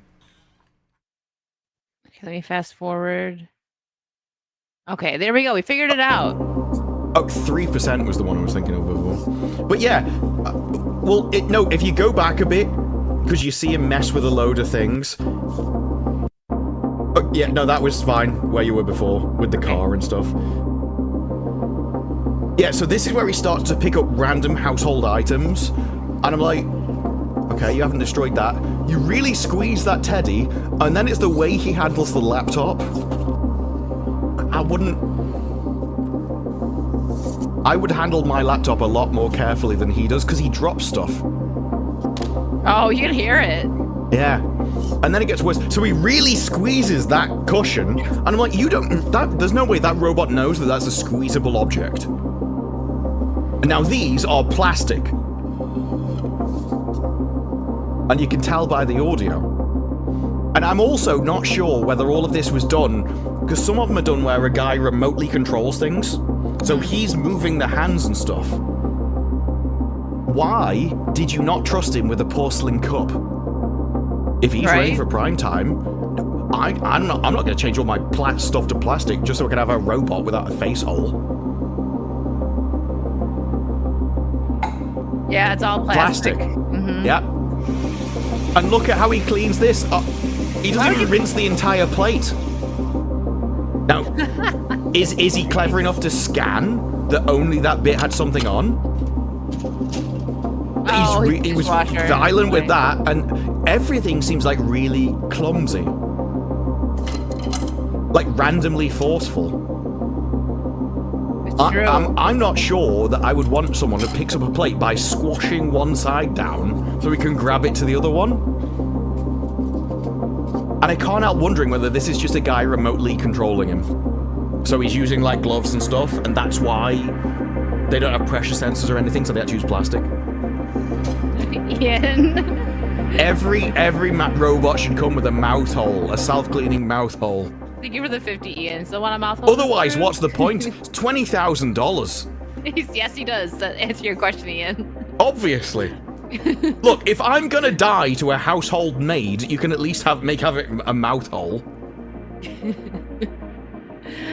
You're right. Maybe he is. What will be the point? Or whatever. It's getting controlled by, Yeah, like that. Notice the pod is right at the front of the cabinet because there's no way that this thing could reach past several items to grab one. And it's like, I'm sure it works well in a house like this where everything is specific. Oh, watch this. This is him folding a t-shirt. You notice those towels earlier were already pre-folded? Well, yeah. Welcome to Y. Like, I can. Well, yeah, well, it looks like a he. Because they didn't even bother to give it boobs. There's no boobies, so yeah. Exactly. The shirt's wrinkled. Exactly. Look, I can fold them up better than that. Now, admittedly, I'm not going to fold them, but even in this, it's like, well, we can give her a hotel key. So, congratulations. Look at all the work you did there. You handed her something you already held. And this is why, to me, it just looks like a scam. Mm-hmm. Everything's already set up. He's already holding the box. And the one time you actually see him do the thing off his own back, the t-shirt's crap. It's wrinkled. It's nothing like humans. Why does he have a vest on? And everything is like very overly careful and then messed up at the last instant. So I'm going to carefully put down this box and then drop it. I'm going to put down this plate and then smash it into the thing at the end. Yeah, those are probably plastic. Well, congratulations. He's perfectly moved Solo to glasses. Well, yeah. I just don't think that can actually go around a normal person's house and do anything. I don't believe it from that video. All right, let me get a couple supers. Cheaper than a wife, but you get what you pay for, I guess. Oh gosh, another Mazda has appeared. Pitmaster Mazda for 2. We getting barbecue or not, Dispy, and no girls allowed. You don't want a barbecue in the UK. You don't really want to eat anything outside in the UK because, like, let's say you order soup at a restaurant and eat it sort of al fresco outside. It will fill up with rain faster than you can eat it. It's like an infinite bowl of soup. Oh no. So you're not going to barbecue anything, the fire will go out. You want to read this one, Disper? How much for the model with a fleshlight? I feel like saying it in a British accent. I don't think they're that expensive, so, like, it shouldn't be that much more expensive. I think the problem would be to get it to clean itself. Oh. Look, in Subservience, she had an automatic ultraviolet mouth. And, like, why? Why does this robot have a self-cleaning mouth? Pitmaster Mazda for 2. Have you guys seen Space Kings by Flash Gets? No. Space Kings. Is that the... No, I'm I've not even heard of whatever that is. Oh, Sisyphus. That was a good series. Sweet Home. That was another one. All of Us Are Dead. My Name. I have actually Pitmaster Mazda, and it's hilarious. I'm gonna keep it up and send this to Disprue because he might like it. So by the next episode, he will at least know what it is. And this is also one's another one for you. Archive 81 and The Silent Sea. Archive 81's good. Yes, it's not Korean, but it's good. Take Me to Middle Earth for 1999. Disbrew, you should watch Healer. I bet you'd love it. I've seen Vincenzo. Many people say Healer is better and a similar vibe. Okay, yeah, I will watch it. Yeah, Archive 81 was really good. That's one that I binged that. I got really into it. I have to watch Frieren first, but I think they're 25-minute episodes, and I don't think there's many of them, so it shouldn't take that long. The only thing with stuff like that is, if it's not dubbed, I'm not going to watch it. Okay. Phil Valentine. Dub supremacy. Honestly, I had to look for a second because I thought this was going to be Philip Chan's. I thought someone made an account with Philip Chan's face on Jill Valentine because, eating outside, or thank you for the 5 pounds. Eating outside in UK means goal stealing your Greg's. What's that? What's a Greg? Greg's is a bakery. Oh, they sell like sausage rolls and pastry, like pasties and stuff. Oh, okay. Wicked, my name alludes to my Resident Evil enthusiasm. Up for co-op should you need someone. Thank you. I actually am surprised by this, but we were talking about this in my chat yesterday because I started Resident Evil Revelation. Sorry, I couldn't remember the name for a second. And Jay was in the chat, and apparently he's gonna play Resident Evil 5 co-op with me. He does not play scary games, so we'll see how it goes. I heard that it's not that just scary. means you have to send him first. Exactly. Like, you know what? Go check out that dark spot. I'll sit back here. This looks dangerous. Yeah. Off you go. Off you go. That's exactly what I'm going to say. You can find the enemies. I'll save you from them. That's the best way. Yeah. You have a meat shield. But yeah, I can't remember where it was. It would be North Wales somewhere. So maybe like Llandudno or something. Or Llandudno, I think it is. We were walking down a pier, and I had a donut, and this suddenly just starts smacking me on the back of the head. Like, what is happening? It grabs the donut, and little me, I must have been like 8 or something at the time, just holds on to it for dear life. I am not letting this thing go. Something's beating the crap out of me. This seagull had flown in from behind me, landed on my shoulder, and was smacking me in the back of the head with its wings while it was trying to pull the donut out of my hands. And I'm just like, no, I don't care if I die. I'm not letting go of the donut. They do that all the time, though. They'll fly over and just like sweep chips off the top of someone's plate and then come back for them. That's so funny. I remember my mom saying that I was really young and she was grilling. So I'm careful in America too. And the seagulls they're cousins to the vultures. Okay, they don't care. They got no shame. Yeah. She had like a whole pack of hot dogs or burgers or something, and she said they tried to fly off with a whole like 24 pack, and it fell, and she was just like, get out, like she threw something at it, like get the hell out of here. I've seen videos of like seagulls waiting at automatic doors for a human to walk in. Then they walk in, just grab like a packet of crisps or something off a shelf, and just walk out when the next person does. They yell at you too. Like, I don't know if this is just like in America, but if you go to like a fast food parking lot, because some people will throw like French fries out at them. Yeah, we have them around certain places. Yeah, they're always there, and it's just like, get out. You can't. Get away. I'm not giving you French fries. They're mine. No, I was walking along, and I wasn't really paying attention to what was in front of me. And I suddenly noticed, like, next to me is a bird I'd never seen before. No idea what it was. Pigeons. And for ages, I'd noticed the seagulls were, like, making a big fuss at me. Like, cawing, flying at me, flying around, like, attack... making loud noises from the lamppost next to me and following me. And then I realized it was their baby, and it was walking around. That's why I'd never seen it before. I'd never seen a seagull that was like spotted with fur. So they were like, "You're next to our baby!" and were just shouting at me from the lamppost. And it actually followed me all the way up the road to make sure I wasn't coming back for its kid. It was always like, just, I can't believe you've attacked my child. It's like, it just existed. And speaking of this, just made me reminded, because I thought that the Phil Valentine was supposed to be about Philip Chan. Did you see the hate that he's getting from the very tolerant left that goes for violence if they disagree with you?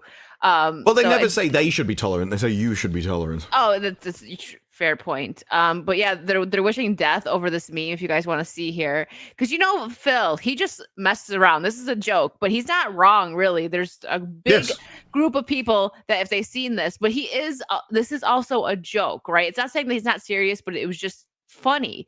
And no, I actually think it's true.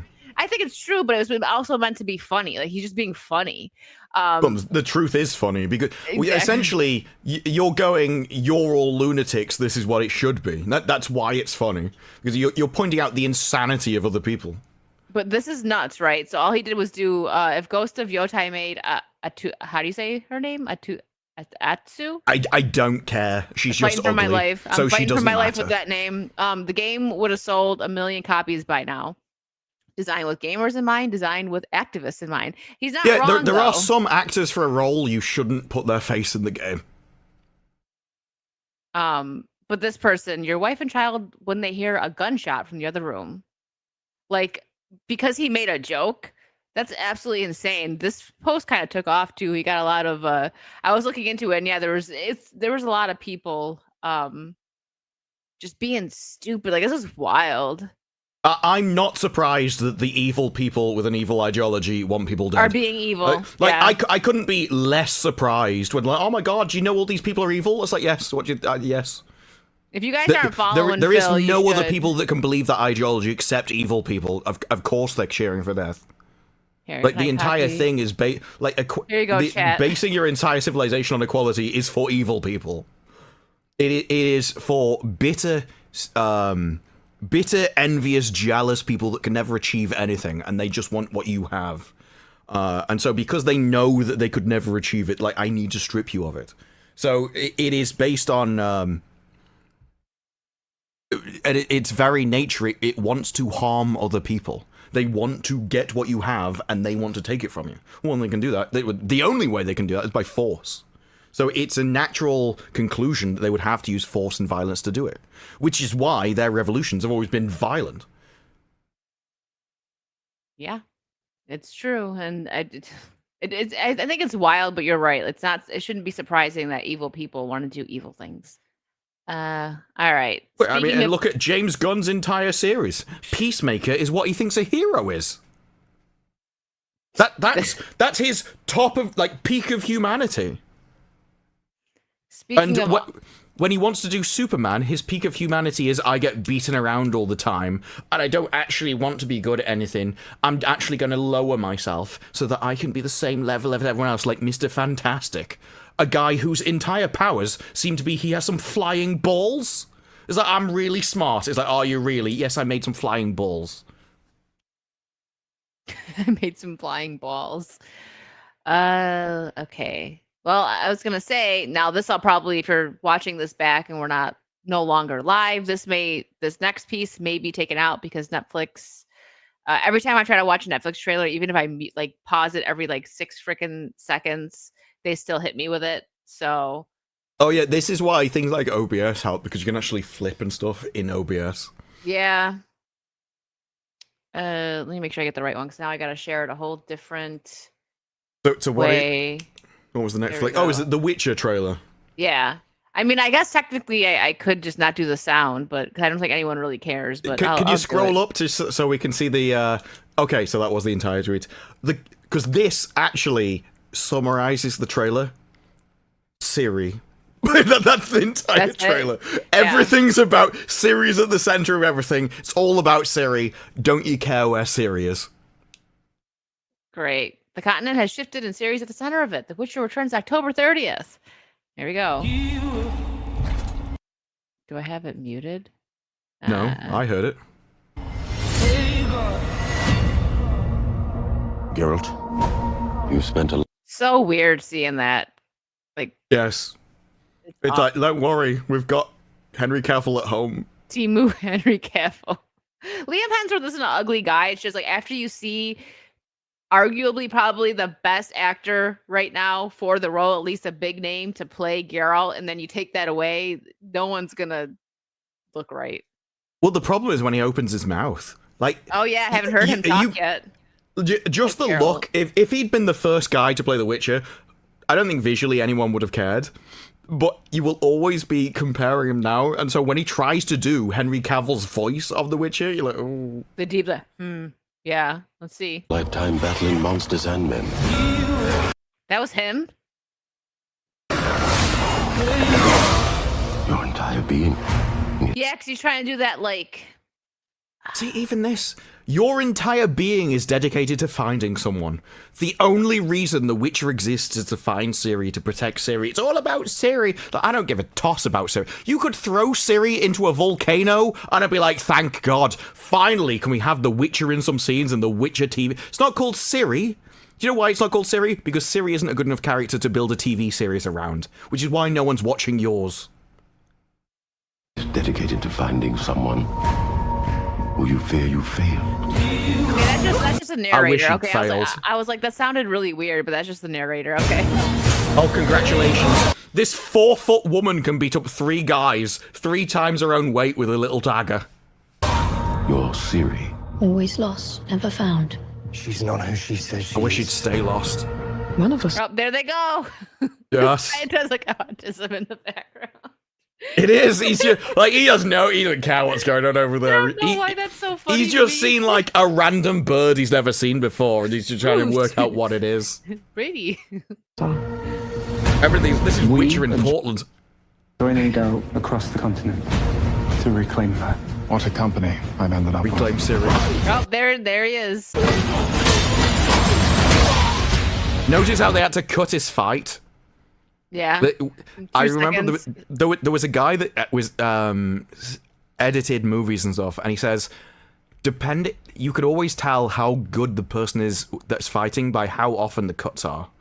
Because I have to try and make them look as if they can fight, and so if it's cutting all the time, it's because they have no idea what they're doing, and so I can only show you like the start of the move and the end of the move. And they cut out the entire fight. That's why I'm saying, like, it might be corny, like back in like, the 90s and the 80s when they showed like the stunt double stepping in, like for like Buffy and Angel, but at least like they didn't continuously cut away. You just watch the fight scene, you might be like, I can see the stunt double, but it didn't really take you out that much. You still enjoyed the scene, right? I'd prefer that over multiple cuts. Well, the thing with the sword as well is when Henry Cavill uses the sword, it's very like stable and fluid. Like he knows what he's doing. And it seems like he's moving from form to form to form to do something, and he knows what's going to happen. And when we saw the fight versus the Ghost, it was just, I have a sword and I'm wildly flinging it all over the place. And it didn't seem like precise strikes at something. Yeah. So it's even a different style they have. Change it all. Something is shifting on this continent. Is it Ciri? Thought it's gathering an army. It's scary. Whatever he's up to, Ciri's up to same. There you go! It's Ciri! She will be mine. Can we win this Ciri fight? will be his. To be fair, I kind of forgot where they left off on the last season.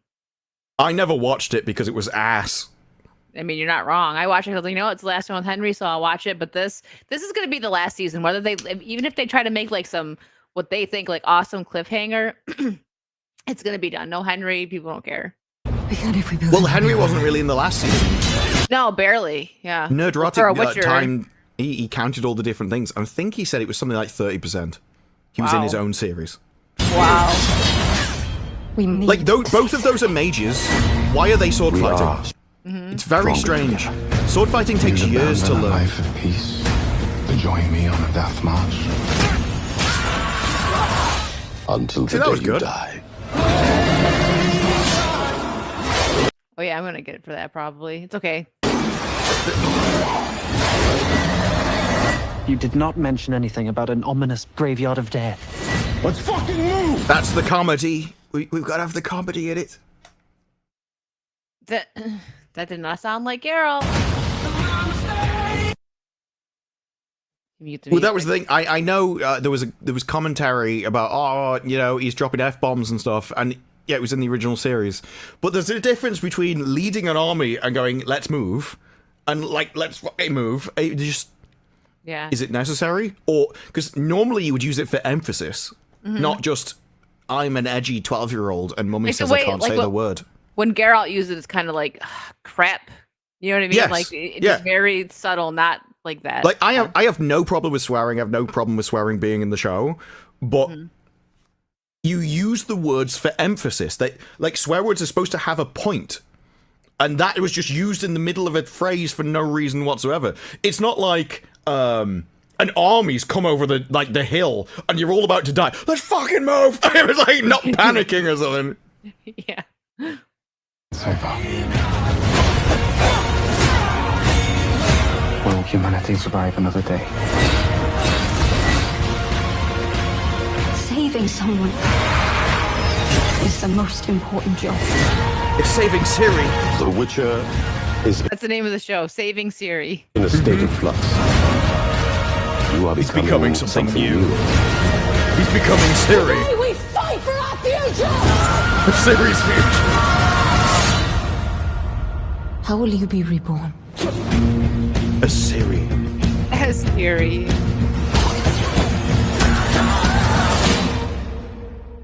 Well, there Like you go, I don't think Kat. it. I don't think it's his fault as being the Witcher. There were some fight scenes in there that I did think looked good. Yeah, same. The problem that I'm going to have with that is the same problem as the other ones. It's going to be that it's all about Ciri. It's not about The Witcher. It is not a Witcher show, and she never wanted to write a Witcher show. And as it came out recently, they wanted to get rid of Henry from the first series. Like, Liam was asked about replacing Henry after the first series. It's like, wait a minute, he actually wants to stick to the lore here. We can't have that. We want to make our own show instead of actually making a new show. Like, that's why I don't get about these people.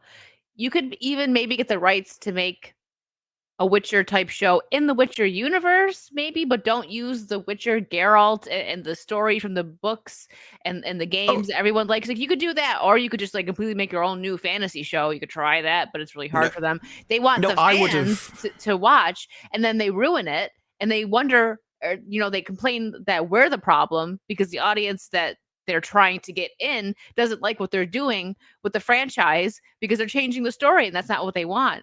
So if I wanted to do a Witcher show, I would take the games and the books and basically make it supernatural. So you have Monster of the Week with The Witcher going into a new scenario. I would take bits from the games, like some of the better quests and stuff about monsters, and make an episode about it where it's a self-contained quest each episode, and then the overarching plot of the season is what was in the books, and that's where you have like your greater political intrigue and stuff, and your overarching thing of all of these quests individually lead into the greater plot and finding out stuff about it while things happen around you.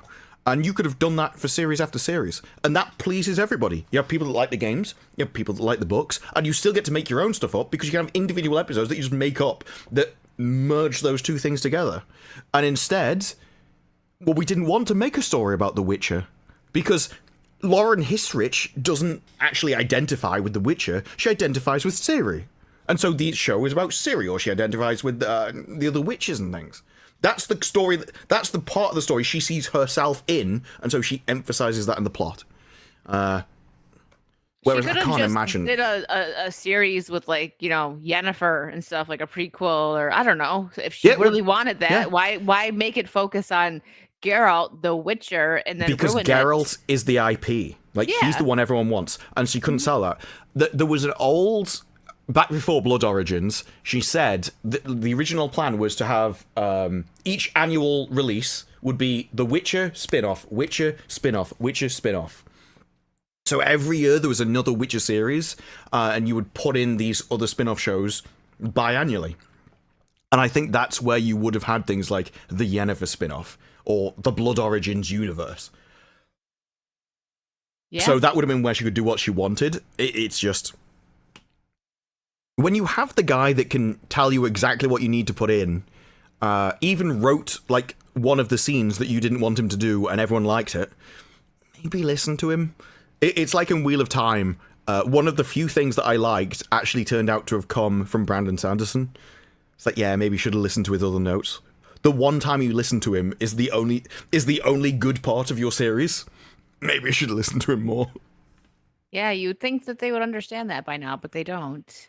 I mean, think about how much they've messed up Star Wars, right? Like, they had George Lucas right there, right? People arguably besides like Rogue One, the first season of The Mandalorian is what fans seem to, that's like the only thing they really like. And they had George Lucas helping out with that a little bit, right? Like he was on set and stuff. And then, I don't know if he had much to do with the writing, but it just, to me, it's like, it seems so easy. Like you have the brain that made this. Same with Game of Thrones, even though like George R. Martin doesn't, he's not going to finish the book, so nobody really cares what he has to say now. But I'm just saying, like during the last season of Game of Thrones, like what was that? When it comes to Star Wars, I don't think George Lucas is actually that important. I think you could have easily carried on that IP without him. And what shows that is things like the Star Wars games, which had nothing to do with him. The Old Republic games are incredible. It's a story based in those games. You had the MMO with the secret agent storyline, which is easily... That storyline could easily be turned into a movie. It'd be an incredible movie. So Disney had opportunities. They had access to all of this expanded universe stuff, and all they had to do is find whatever was the most popular, make that. And so I don't think they needed George Lucas. They just needed to actually care about what came before them. Their issue is, as an ideology, they don't care about the past. The past is evil, because we're always progressing into the future, always progressing more towards equality. And so everything that happened before you is just worse than today, and tomorrow will be better than today. And so you can't, like, they're ideologically against previous content, and that doesn't work when it comes to entertainment. Their problem is they hired the wrong people of the wrong ideology, and they should have fired them all. But I don't think that means you have to go back to George Lucas. If anything, I think George Lucas probably looked into some stuff. He wrote a story that took off, but I'm not sure it was... I'm not sure it's intentional, and I don't think he could repeat it. Yeah. I guess that's fair. They just messed up so bad. Like, there are some writers where they can keep... some reason that could have fixed it, maybe, but you're right. Well, I think there are some writers that can keep pumping out good quality content for all their entire life. And some people are just like one hit, everyone loves it, and then they kind of stop. And so they get this almost godhood status because, well, he made the Star Wars trilogy. And it's like, well, he didn't do anything else, though, really, did he? Like, it's not like he made multiple series that everyone really loves. So... I'm not sure. I think Star Wars proved that it can live without him just by all the expanded universe stuff. I blame the failure on Disney more than George. Oh, yeah, for sure. Sean has a good point. George had the right people around him keeping his flaws in check until Return of the Jedi. There seems to be a lot of people like that. So I mean, Doctor Who with Russell T Davies, was he restrained before and that's why he didn't go complete lunatic and now he had complete control? That. Indiana Jones was popular, but look, that's another one that they have. But Indiana Jones was also destroyed. Yeah. Yeah, but yeah, that is another one that, you know. Yeah. He is known for. I was gonna look up something and I totally spaced on it, but that's okay. Let's get a couple of the supers here. Phil Valentine for £5. My name stems from my love for Jill. Also, what did the chest of drawers say to the door? I can see your knob. Just really like that one. Yeah, it's always on display. People keep grabbing it as well. It's weird. To add to it. Ian, thank you for the £50. In total fairness, Siri is awesome in the books and the games, and her power makes sense, but the series completely corrupts it. I agree with that, Ian. I haven't read the books, but I have friends that did, and they explain stuff to me, and I like her in the games. But yeah, they missed the mark with the show, which is funny because, as this Drew said, they clearly care about Siri and Yennefer and the witches. They still can't do that right. So I just think with things like The Witcher, you should tell it from the Witcher's point of view. And so you should basically always follow it. It's like Supernatural. It's nearly always from their point of view, and they go through the world and they meet other people. And so there's other characters, but you're always... The Winchesters are always in the room. And I think that's the way The Witcher should have been. It should have been The Witcher going around the universe. And so, yeah, he meets Ciri. Yes, Ciri's in the world. But when The Witcher's not there, Ciri should cease to exist. Like, because you should follow him wherever he's going. So if Ciri goes off somewhere and she's captured or whatever, it's like, oh, we'll pick her up where she left off. It's not, no, we're going to jump all over the universe to all these different character perspectives. Like it's Game of Thrones and we need to keep up with 15 different kingdoms at the same time. No, this is about one character. You followed the character. And if someone is out of his line of sight, they don't exist. But instead, no, I've got to watch all these people I don't care about. And in a show called The Witcher, if you wanted it to be a random universe show, you should have called it something else. Like, call it Ciri and have her at the center of it if she's that important. I mean, it only makes sense. But like I said earlier, they're trying to pull in the Witcher fans, and then they get mad when the Witcher fans are mad that the Witcher isn't in the series that's supposed to be about the Witcher. Yeah, Make it make sense, please. There's been so many things that have come out about the series. What was it? Even Bo DeMayo. And he's like, to contribute to something's legacy, you must actually care about the source material. They didn't care about The Witcher or the source material. And it's like, I don't particularly care about the source material either. But if you're making the show, you should. Like, The Witcher's not a franchise that I'm invested in any way, shape, or form. But when they laugh about it and don't care about the games and just want to write their own story, it shouldn't be there. And Yeah. I remember she was bragging that she hired people who had no idea about the series because she wanted fresh eyes. That's So so. how about talent? Yeah, right. How about talent and people that care about the IP that you're working with? I never Wait, understood let's start with talent, and then we can try and find people that care about it as well. talent, But and then have them actually play the games or read a book. Or just an idea. I don't understand that. The Last of Us people did that too. They're like, don't play the game. Okay. it's because they think, well, I think it's because they come about like creativity and it's this idea that you can write something, but you could be too close to it, and so you need somebody that knows nothing about it to come in and be like, well, that just doesn't make sense, so that you can then see it from a different perspective. There's something legitimate about that, but they don't actually need to work on the show. You can hand it off to somebody else, and they can check your work. They shouldn't be writing it, because the writers should know, and then you bring in the like neutral observer to come and check your work for you, because you need to know about the thing, because they may be wrong. They may come across and go, this doesn't make any sense. It's like, well, no, it does. You're just too thick to understand. Whereas if they're writing it, well, they don't know anything about the source material. They don't know the spells. They don't know whether it contradicts something major that happened 10 years ago. But people care about that.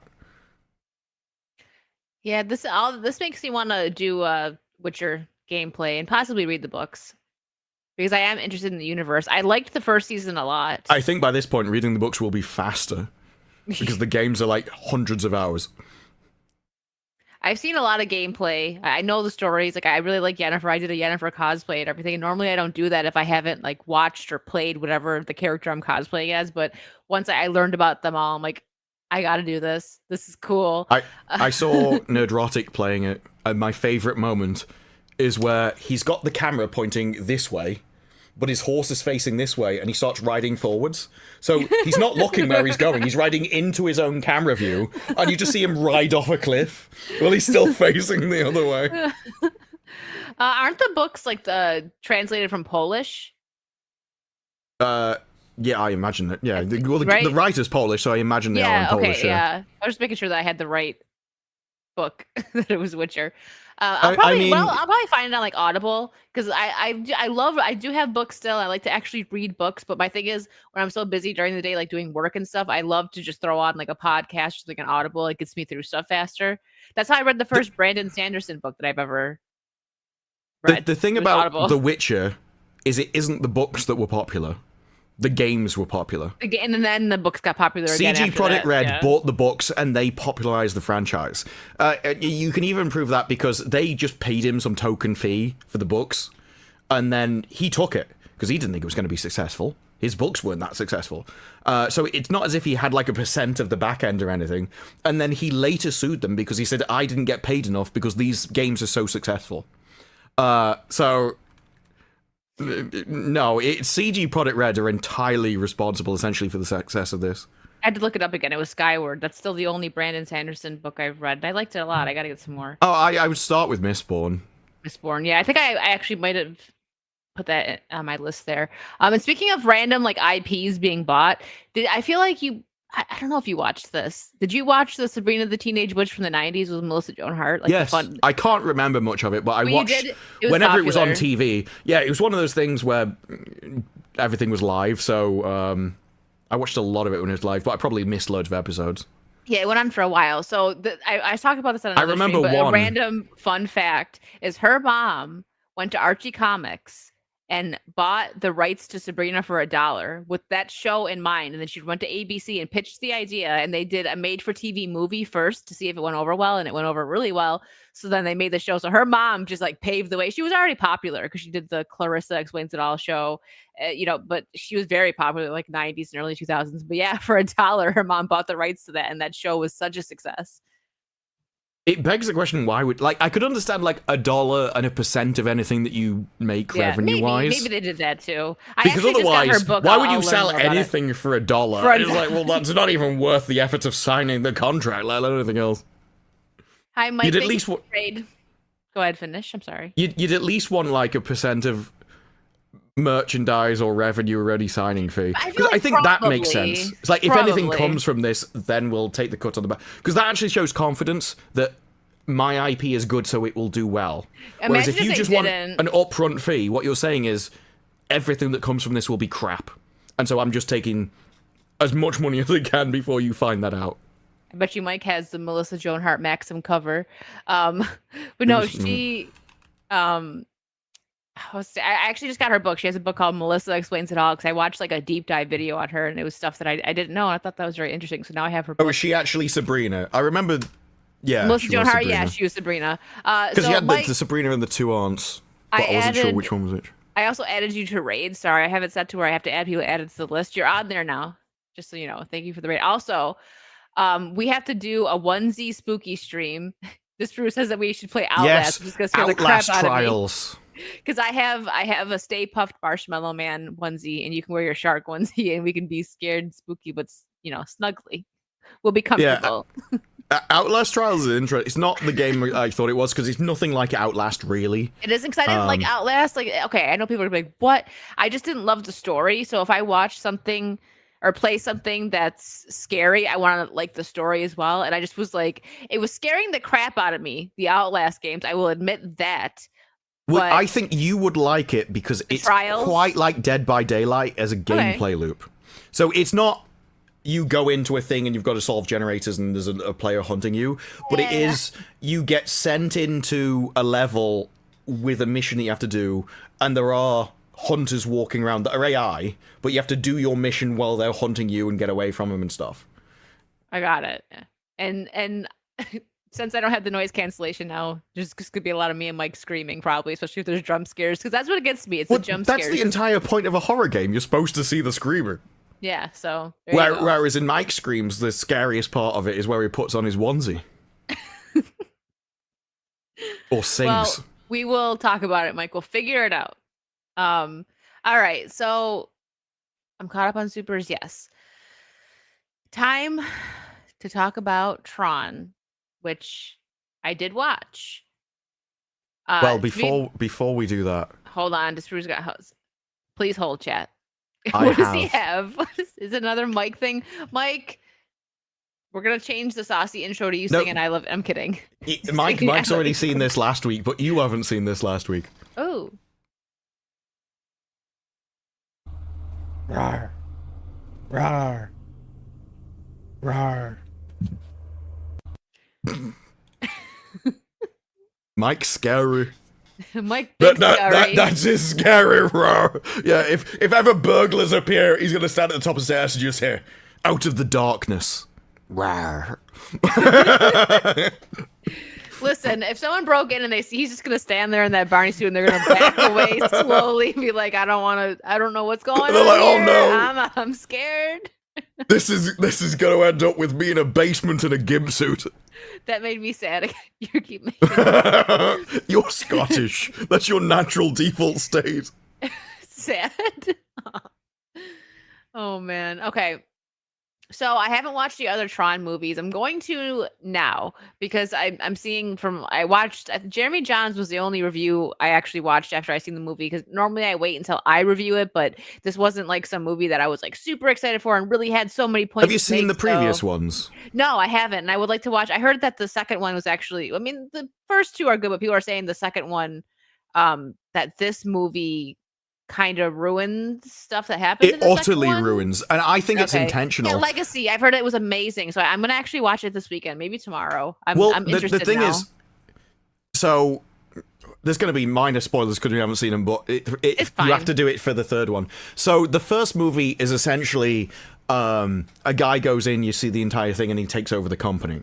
The second one starts with that guy's son, and his father has gone back to the grid. So he's been abandoned by his father, and he doesn't know why. He just remembers that he said goodbye to him. And you see him breaking in to his father's company to stop them doing something horrific he didn't agree with, but he didn't want to take over as the boss, even though everyone's telling him you should become CEO. And so his development as a character. Flynn or the other? Or the I'm talking about guys? his son. Oh, okay. I think it's Sam Flynn versus Kevin Flynn. Okay.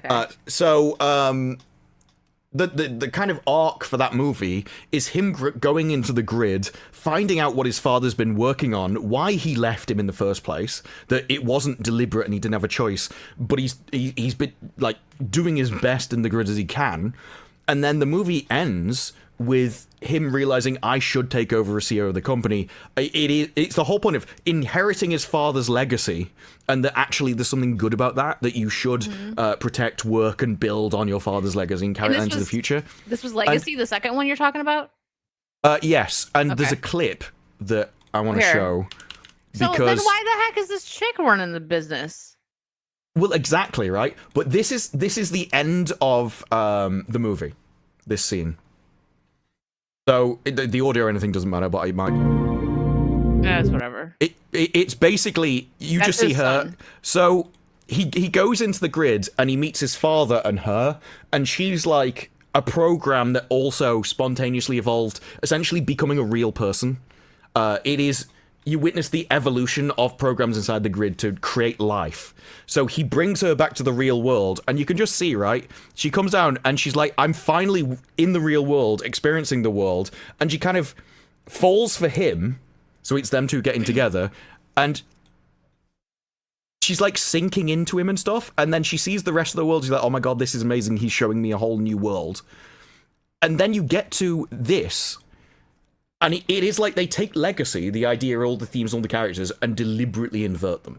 So, where that was about the son inheriting his father's legacy and meeting a woman happily ever after into the sunset, in this you have a son inheriting his mother's legacy, except he's crap, awful, she hates him, she slaps him, and actually she would have done a better thing if she just never gave it to her son in the first place.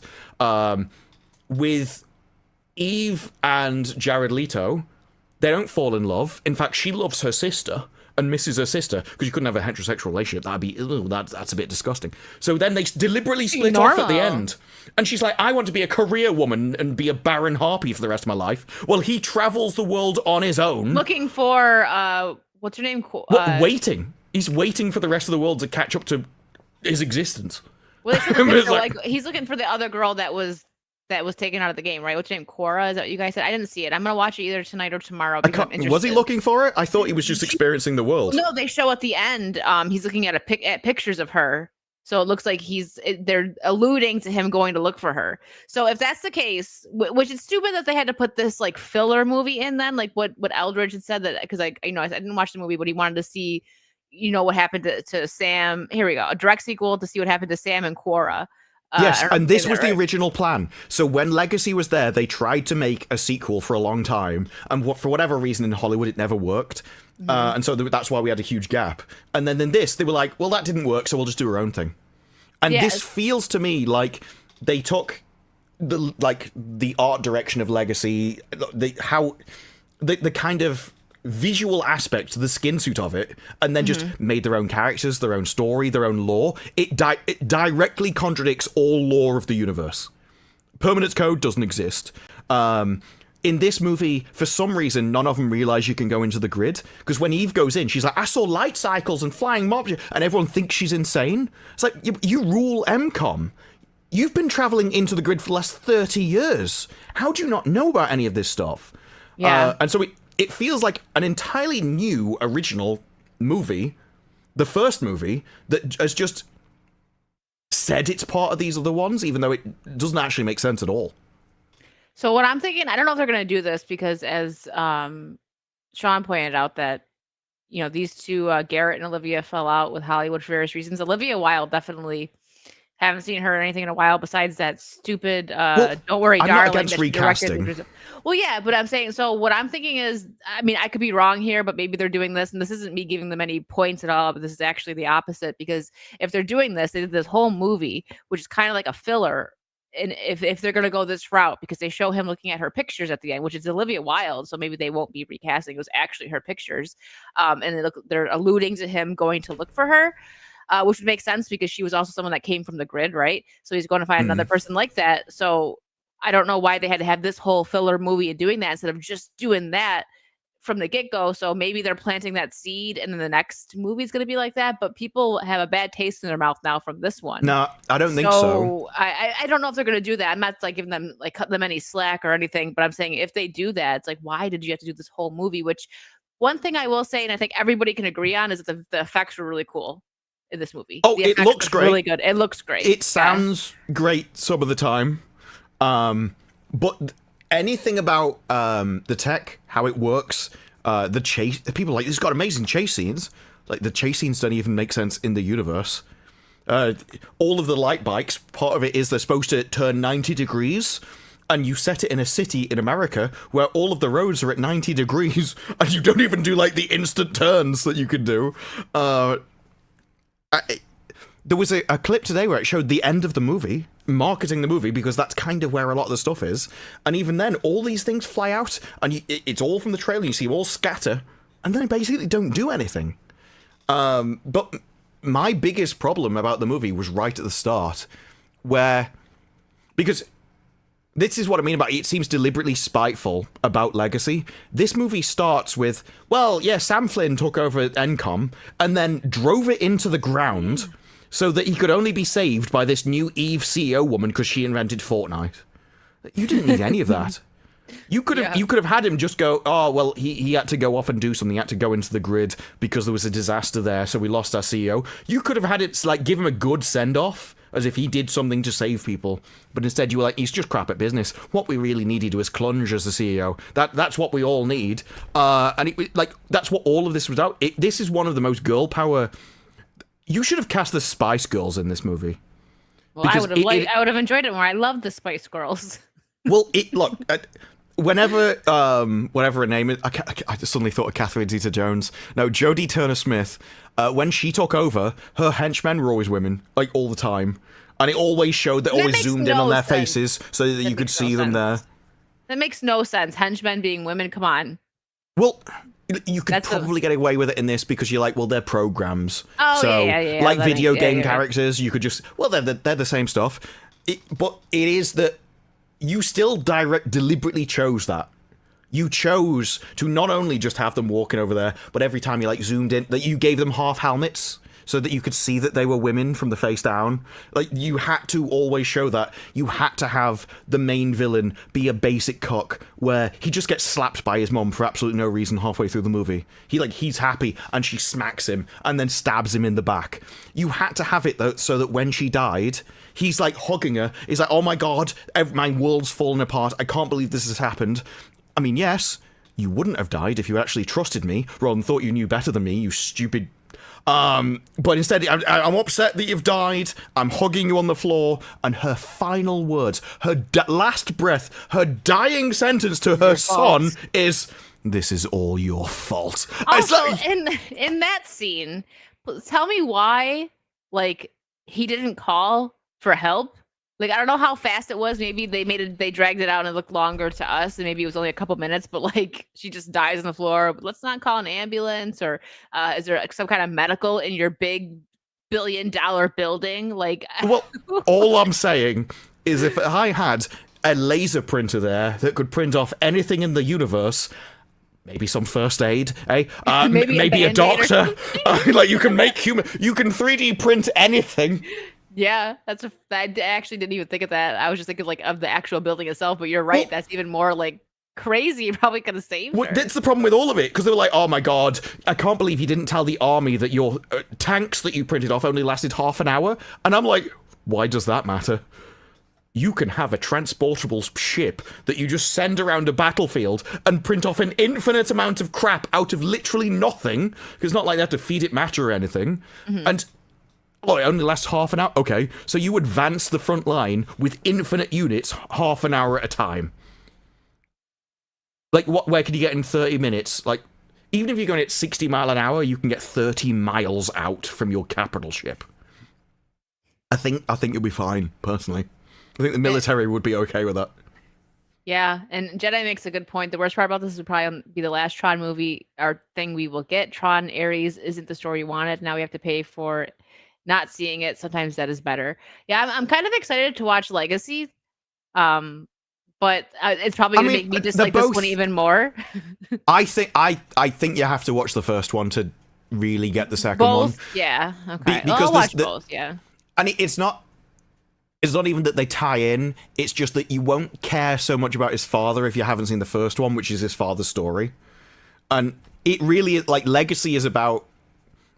And this is one of the reasons that Hollywood can't do it. The Legacy is about a father-son story, and they don't care about that because they're not. Oh, no. They don't really care about their family or anything like that. The family And came men? before. Come on. Yes, but the family came before, so their ancestors are evil. They're all racist and bigots and everything else because they're not progressive like them. They've marched into the future, and the people that come in the future will be better than they are. But the people in the past, they were all evil. And so they will never be able to appreciate the idea of ancestry or like passing things on through time, genetic-wise. Why you would have kids that are your legacy. And so this was just like, no, we're going to destroy everything that came before. And it did seem spiteful. And it just doesn't work. And then you have Jared Leto. So if you've only watched this one, you probably think computer programs, it makes sense. That they have no personality. They're a bit like Agent Smith. They're just code. Yeah. Mm-hmm. But in the first two movies, they're people. Because programs are coded by people, and so they take on the personality of the people that made them. And they had all kinds of personalities in the previous movies. Some of them were really wacky when you watch Legacies. There's like a dance club host whose entire thing is I will backstab people, but while everyone's dying around him, he's firing off laser beams and dancing to the music and everything. Like, he has a personality. He essentially is a person. And then you come to this, it's got Jodie Turner-Smith and Jared Leto not acting for, well, you probably wouldn't notice with Jodie Turner-Smith. That's basically just her in everything. That's just her personality. Like, she was the same character in this that she was in The Acolyte. So... Oh, see, I was like, what do I know her from? But I only watched the final episode of Acolyte, so was she in that one? She was, right? The finale? Or was she dead? Yeah. Okay. She was the power of many. That was her. Gosh. Oh, goodness. Okay. That's not how you want to be remembered. She was also the one that at the Star Wars show said, look, the thing is that Star Wars has always been very patriarchal, and so the Acolyte, I felt like we'd like to see a very woman-centered figure. Yes, that was her. Like, it was just so one of the chats nails down a chalkboard. There you go. Yeah. So, Tron Ares is on track to earn 80 to 90 million on its global box office opening. Okay. Weekend budget was 180 million. So they're already saying like they're not even going to make the budget. Oh no. Well, there's a reason why I posted all of the links that I did. That was how it started. I got the other one. But now we've got how it's going. So here we go. It was originally predicted, and I think I have a link for it. There was a deadline yours first. thing. Okay, yeah. So I've got two links. There was.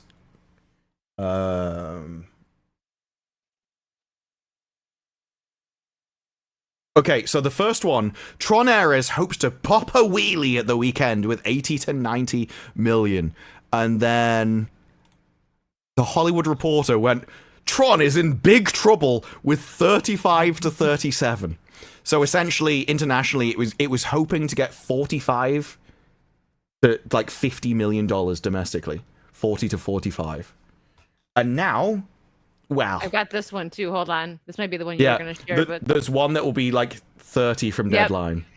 Well, that was the domestic opening. There was 14. You got another one? No, Yeah. I thought there was another. I posted another one. I think I did like a series of them in the group chat. You did. But yeah, one of as it's come out, it's now predicted to make 30. Wow. It's a 35, I think. It earned 14.3 in the film's domestic opening day, lower than Morbius. Ouch. Oh yeah, that was the. And remember, Morbius flopped so hard, it was one of their biggest ever disasters. And then only because people memed it into existence did it release again, so it could flop twice. And well, this Mazda probably is went to go worse. see it both times. That's his favorite movie. Is this what you were talking about, the deadline? There right you here? go, 30 to 37. Now, interestingly, this started with it was like rides in or something. I can't remember what maybe I can find it in Google again. Yeah, 35 to 37. That's crazy. They wanted to earn 80 to 90, which still wasn't making budget, but now it's set 35 to 37.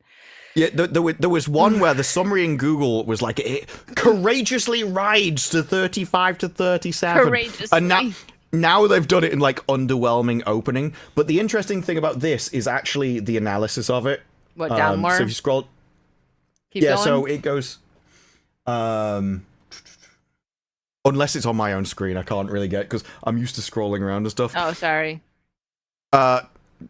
This is why, if you just keep scrolling, I can't read anything. Oh, sorry, Like, I'll all stop. the rest is essentially why it failed and everything.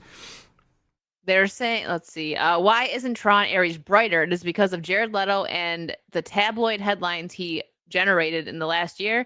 Disney disregarded that noise and boldly trotted him out at San Diego Comic-Con as well as other functions, strategically positioning the Oscar winner for press. He's not the chief reason why most people went to see the movie in post-talk audience. Exit at 14%.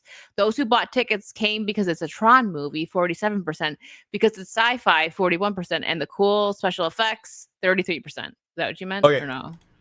If I'll just pull it up. I'll let you do it. Yeah. Because I have to be able to like Thanks, scroll I as I'm tried. reading it. He's like, I can't. She's not highlighting right. I'll do it. No, it wasn't that. It was that I didn't know what it was said, so I couldn't tell you where to go to because I got didn't it. know. But yeah, so it starts with the long-term lasting impact of COVID thwarting moviegoing. Like immediately, it can't be the movie, it can't be the IP, it can't be that this review. I don't know whether you saw one of the tweets that the headlines that I posted. I can pull that up afterwards. But to show the kind of critic reviews that it was getting, like, this is one of the worst movies of all time. Everyone's awful. And that came from a professional critic that they actually respect. Well, in this, it's like, no, it hasn't recovered from 5 years ago. We summoned him because we said Morbius. Yes. Marza, I saw you playing Battlefield 6 earlier, and Space Jump. I love Space Jump. It's a great game. But impact meaning. So the audience moviegoing's habits have truly changed. More than ever, their wallets against what it's worth, the fear of them missing out. Notice, none of this is the movie good? No, it is 2020, and people don't want to miss it anymore. It's like, I don't know why that matters. So, under its previous installment, it actually got less in the theater than its last movie 15 years ago. All of inflation over the last 15 years, which is probably more than double or something, if you actually take the real inflation, not the government figures, you are in trouble. The movie is better than the last. The word isn't out yet that this movie is better than the last, despite turning over a new leaf. That is going off the Rotten Tomatoes score, where they gave it a 6% improved critic score, not thinking that people are reviewing this movie compared to other movies now, not compared to the quality of movies 15 years ago. Yeah. If you release Legacy now, people would be praising it to high heaven, because it would be so much better than everything else that we get. So then it talked about Conjuring Last Rites. Disney hoped that this would be their tentpole movie of the year. So there was nothing else that they've got coming out around this time. Everyone was hoping that this would get people back in the cinema. Died. And it's like, Tron Ares, why isn't it brighter? It's probably Jared Leto. Yeah. Just again, everyone in this... they always blame the man. Well, yeah, and Same. it's like, well, they're just like, well, it's accusations. I don't know anything about Jared Leto's accusations. I also don't care. Like, if you told me that someone in Hollywood has accusations against them, I'd be like, who? It's probably all of them. Like, Yeah, it is. you're right. You're right. No one thinks that Hollywood is some bastion of morality and goodness. Like, if you didn't watch Hollywood movies because of the morality of the person in it, you wouldn't see anything.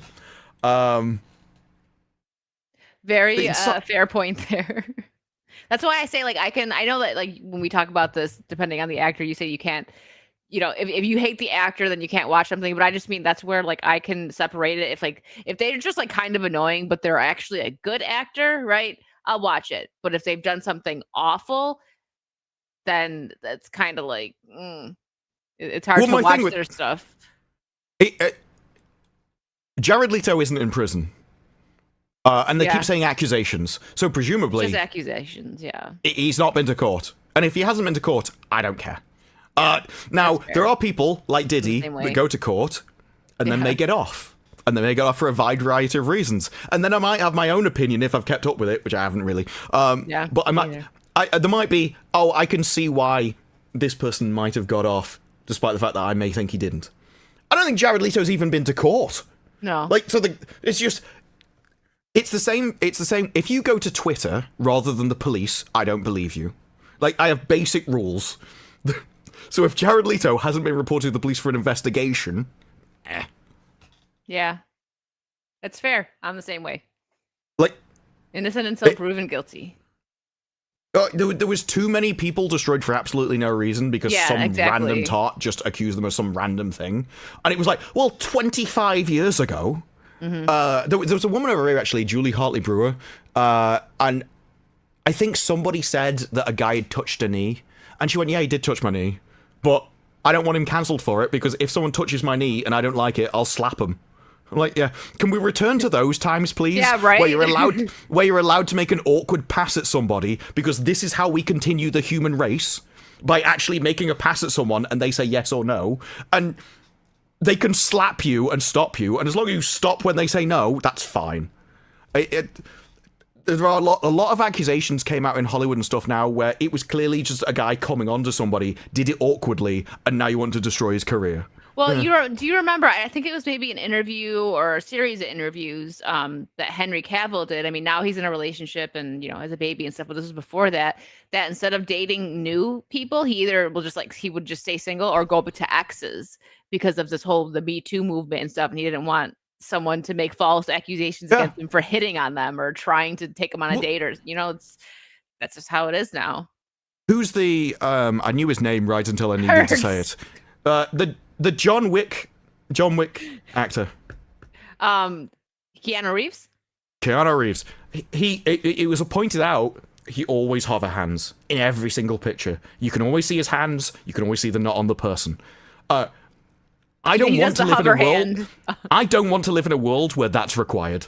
I do not want to live in that world where people are so scared of touching someone on the arm because you may destroy their entire career. There's a difference between doing the arm touch or if a guy goes around the girl's waist, kind of weird. It's that could be considered uncomfortable. But just putting an arm that's totally. There's nothing wrong with that, in my opinion, anyways. Well, we used to live, there used to be standard social things, and we all shared the same culture. And there would be places on your body where if someone touched it, you're like, oh, okay.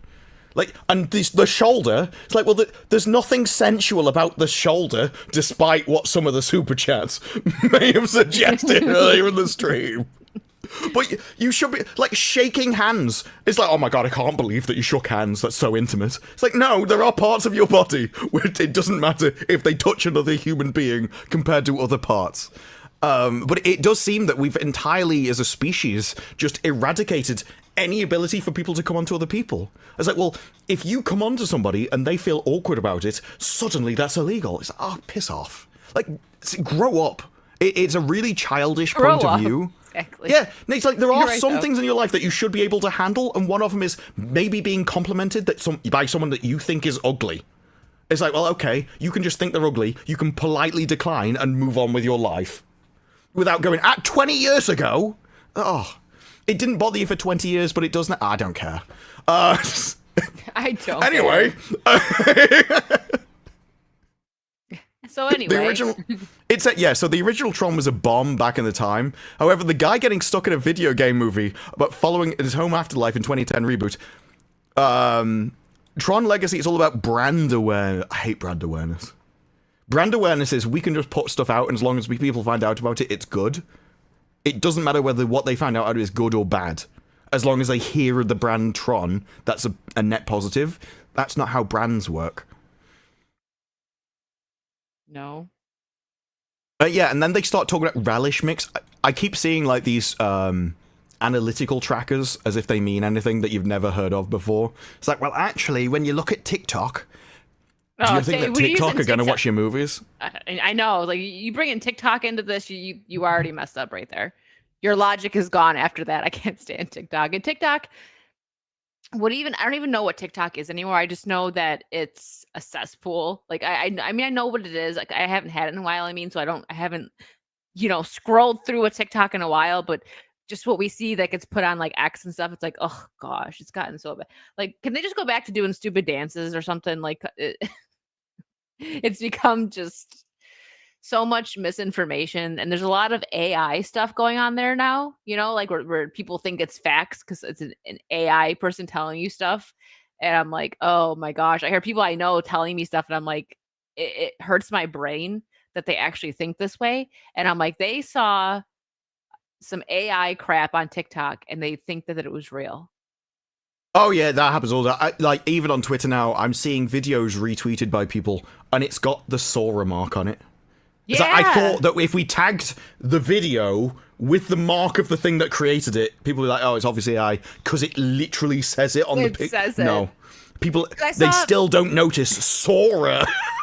Because I saw, like, I kind of almost think everything is AI these days. Like, I am messed up, man. I'm like, I don't know what this is. What's real, that is a new not, thing. I saw a video the other day, and people were like, yeah, this is clearly AI. So, well, I saw this video about 5 years ago.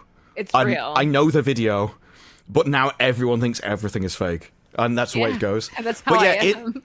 In this, it says the male-heavy Tron eras. So they know this movie is male-heavy. If you go back up to the demographics, male-leaning 68%. Those are the people that like Tron. Yeah, yes. yeah. Well, this is from the viewers. Male is 68%. Then it goes down, and it's like, well, diverse audiences showed up. Like that matters. I don't really know why you're tracking the race of people that went to see your movie. That's really weird. But for some reason, they do it. But the thing is, male-leaning. And this was a feminist movie. Everything about it was. All the women were in positions of power. And people like Eva Marisu, I don't really think she is, but I also don't think she was integral to the plot at all. She just kind of existed.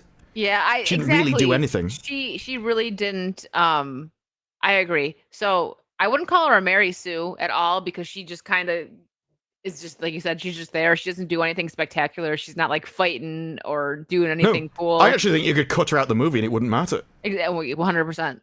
Her only abilities that she has is to know where the code is, the permanence code, which is made up for this, by the way. That never existed in the previous movies.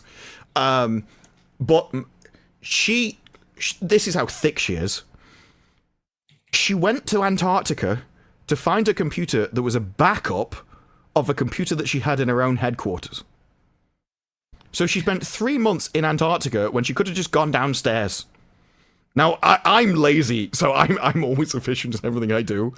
I am not going to Antarctica. I don't know why she went to Antarctica. It's like, even if, maybe she just nicked down to his actual office, which is in this building for the last 30 years. Yeah.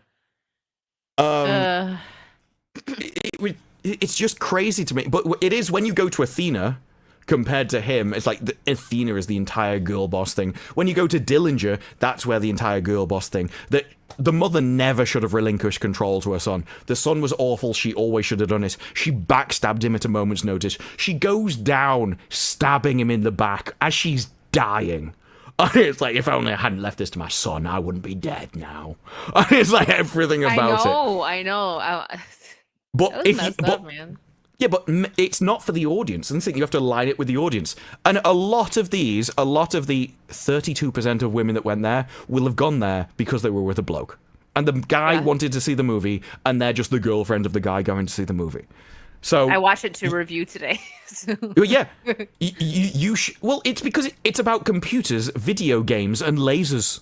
Like, all of those things are custom designed for men. It's true. And that's the thing. So when you look at Legacy is a man's movie because it's about a son and his father and the loss of his father, rediscovering his father, and then realizing that actually I should continue my father's legacy. But that's not what we get from Hollywood anymore. Now all of it is about how men destroyed the world, and if only women took over, everything would be better. So right. There'd be so many wars because women get cranky once a month. Well, actually, if you look at history, this is proven statistically, women start more wars. That's actually true in history. The only reason it hasn't happened is because women haven't generally led places. And so But we have found out that when they do take over, they just start wars. I know I'm a traitor to my gender, guys, but I'm just being real, okay? If anyone should know how women are women, I'm a woman. I don't think we should be running stuff. We can run houses, okay? We can cook and clean and stuff, but... until the robots take over. As soon as they can use ceramic and not plastic. It's over. As soon as they learn how to... This is one of the issues where it's like, well, actually you can see they couldn't fold a t-shirt properly, and then I thought, no man's folded a t-shirt anyway. He's just shoved it in there, you don't care whether it's folded. Give it a mouth hole. That's what you... Stop making it trying to fold a t-shirt and give it a mouth hole. Stop saying mouth hole. Give it cat ears. That's what you really need. That's what a lot of guys... Cat ears and a mouth hole. Take a shot every time Drew says mouth hole. That's what it needs. Because I looked at the rest of its body and was like, well, there's no real other place for a hole, but you can have a mouth hole. You can show the CPU somewhere else. It doesn't need to have its brain in its head. It's a robot. Have its brain in its ass. Although eventually you are going to have to move that. Well, Sean, if you had this robot, you would need to iron them. I find the creases come out when you wear them. Yeah. This was just like problem solved. That'll do. Yeah. Well, what's the worst that's going to happen? Someone's going to look at you and be like, well, those clothes are creased. It's like, yeah, of course it is. He's wearing them. Oh my goodness. I only reference coupling when it actually is required because there's something that they did which is applicable to now. It just so happens that they were very predictable about current society. Generally, because there's a woman that cares about how many wrinkles she's got, another one about her arse is constantly growing, and so it's what society always was. So I didn't actually review this on Critic List because I'm sorry, 43% gets it decent. Well, no, this is how it is, right? Like it's about how many, right? Like look at bogus, decent, bogus, decent, decent, decent, bogus, bogus. Heinous. No, I was just surprised that 43% led to like a decent.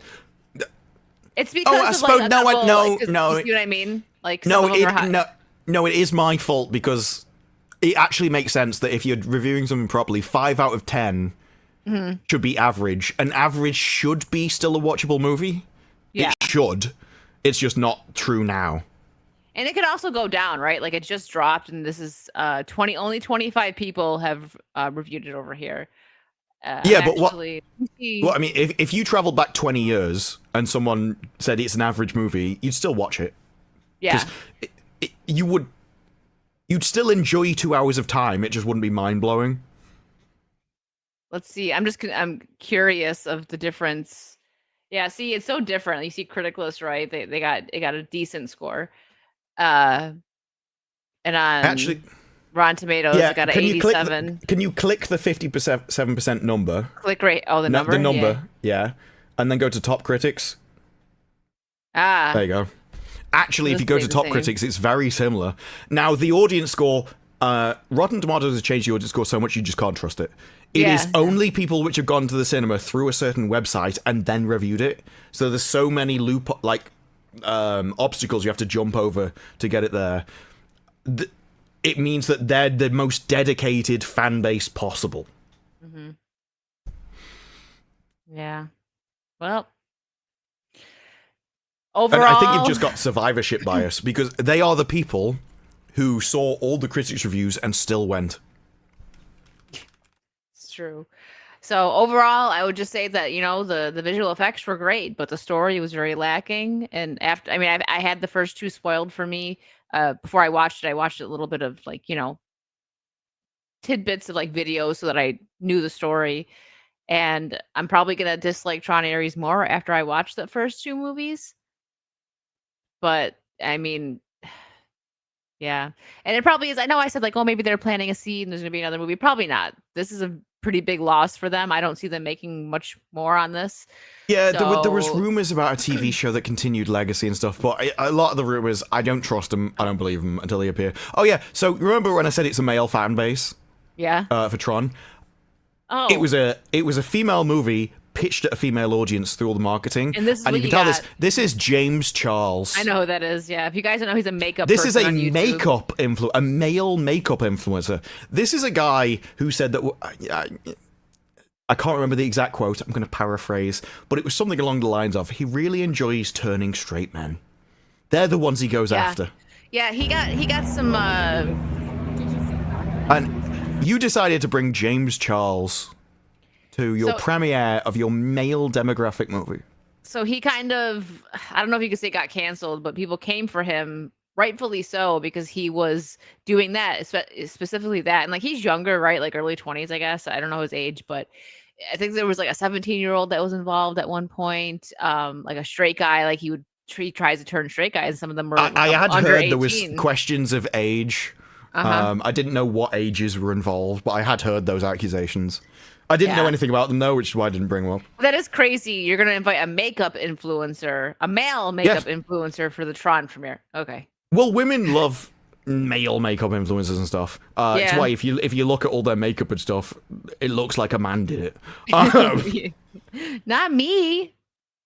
But yeah, I know what you mean. A lot of the like TikTok girlies. And No, stuff, I mean, if you look at the Instagram face, is just like a man has done it on themselves. True. Whatever's happened to makeup over the last decade is horrific. We need to go back to the 90s style. Well, yeah, because the 90s style was you were supposed to enhance your natural features, but if anyone could tell you'd put makeup on, you've put too much on.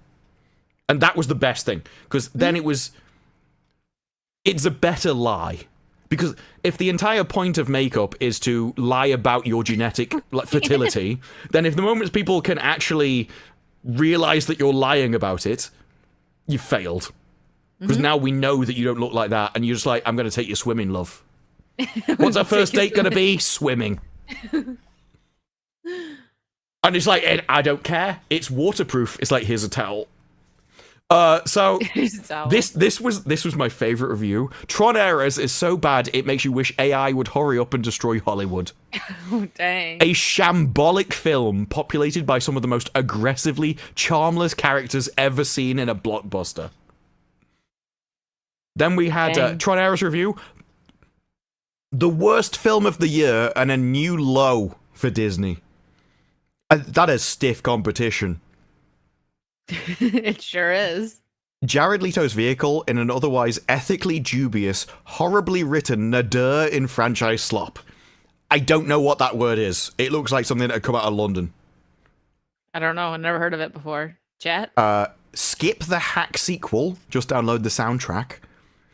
Even Gillian Anderson can't slap this mind-bendingly dull sci-fi into shape.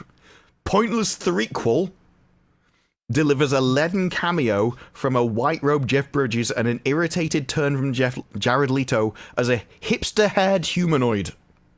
Hipster humanoid. As I said, hipster-haired, I really like the alliteration at the end. That was my main thing about it. Gillian Anderson literally was part of this movie so she could slap a man. That was basically it. And the moment it happened, I like, just backhand around the face. Like, that's what she deserves. Like, seriously. You're like, hey, I'm so happy. And your mum goes, poof. Who do you think you are? Look, why are you here? How dare you work for the company? like that? Yeah. And it's just because I know her. She's like, yeah, so you made this a bad decision, so you're out. And then his little, Wasn't even a bad decision at the time. henchwoman. At least wait for him to fail before you slap him around the face. Because that was the whole thing. At that moment in time, he just promoted somebody else, and she's flown off in essentially a spaceship. Like, actually, that is pretty cool. I can understand why he was happy. Bang! And he just went... And like, that was like, oh, my mum slapped me. You're supposed to be the CEO! Get some balls, man. Yeah. Andrew Matthews for £2. Do you have Meek singing the Barney song? We sure do. We played it. I had that earlier. Yeah, if you want to find it, we can do another little. Okay, I found it. Andrew, he's got a button for it. It was a previous tab. Oh, here you go, guys. That's still my favorite, but it's just, what has my life come to? I love you. You love me. We're a happy family with a great big hug and a kiss from me to you. Won't you say you love me too? He looks so defeated. Yeah, at the end, there is a certain, like, there. It's like, oh no, what has happened to my life? I can't believe this is real. Oh, that's Disparu's bedtime vid. Yeah. hmm Oh my goodness. Daz for Australian 5. Morning all. Disparu, have you watched the K-drama Taxi Driver? I have not even heard of it. Me neither. So blink if you're in trouble, Mike. He does kind of sound like Ernie from Sesame Street when he sings like that. Well, you got it pulled up, or you Well, it's tabbed well it up. reviewed. I don't know anything about it. There's Mongoose a says it massive was ad great on fun. screwed. Oh. That's your new ringtone? The story of a deluxe taxi driver who gets revenge on behalf of his passengers. Oh, it sounds like the Equalizer kind of thing. That sounds Based on the interesting. webtoon. Yeah, that sounds interesting. Chris Nicholson for 10. My mom was a 22-year-old cashier at my 40-year-old dad's store before he asked her out. Today, that would be a lawsuit. Instead, they are about to celebrate 40 years together. Things have changed. Yeah, one of the weirdest things I heard, I can't remember where it was, maybe it was at Microsoft or something like that, like a big, massive corporation. And it was one of the top executives, like maybe the top 5 executives, got fired because they found out he was having a relationship with somebody like lower down in the company, because they had a rule that somebody higher up couldn't date somebody lower down because of the power dynamic. And they actually even pointed out in the article about it that this rule meant he couldn't date anyone else in the company because he was above everybody. And it's like, well, actually, that used to be a very common thing. Why do you think nurses became nurses? Because they want to date doctors. So they put themselves in the vicinity of doctors. But now that's not, because I don't know where this thing about power dynamic came from, but it does seem to be like a general attitude that women just aren't people and they can't decide things on their own. And so if you're working at a company and a guy goes, do you want to come out? You're like, oh my God, he has more power than me. I have to. It's like, no, actually, if you date this guy, you are responsible for your own actions and accountable for your own actions. He isn't, because he's not you. But there's a very weird attitude where it's like, well, no, men are responsible for everything, even the decisions of other people. And so we're now making laws based on that assumption. It's very strange. It is, making laws about it. It can be frowned upon, but you know what I mean? Well, why would it be frowned upon? Like, what's wrong with a boss dating someone in his own company? Yeah, no, I don't think so. I'm just saying, like, you know, because gossip and people being, like, jealous. That's what I mean. Like, you could be, like, oh, like, bothered by it, but, like, actually making it a law that you can't do it, it's kind of... Well, when I say law, even if it's just within company Microsoft, policy, they make a policy, and within that company, that policy is law, because you'll still lose your job at it. So even if something's not illegal, if it's against, if you make all of these companies make policies because HR has suddenly got a problem with it, so well, no, if 2 people are dating and they're doing it voluntarily and no one was forced into it, what's the problem? But it's more that I think they want to avoid legal liability. And so even if it's both consensual, at any point in the entire thing, even afterwards, she can come back and go, he made me. Yeah. That is true. They would just want to avoid that situation, so they'd ban it entirely.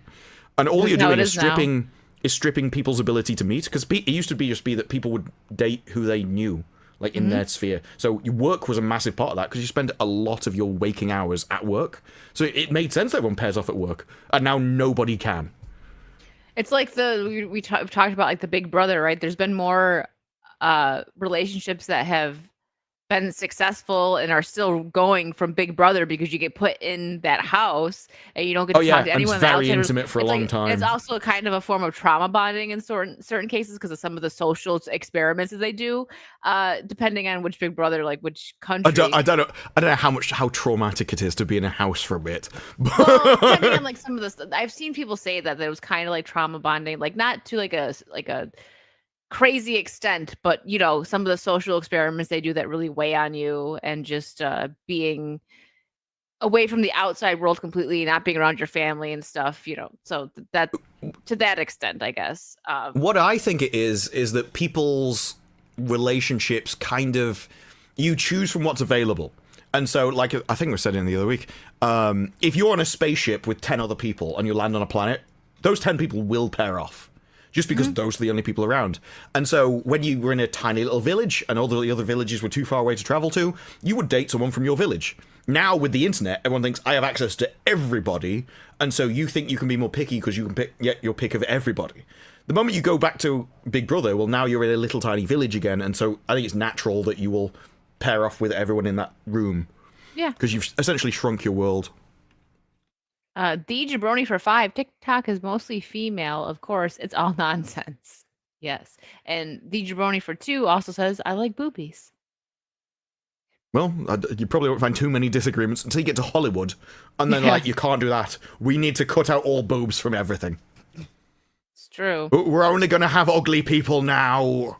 Yeah, all the writers need to feel represented. Ian, thank you for the 50 pounds. Mouth hole. This brew or James Gunn?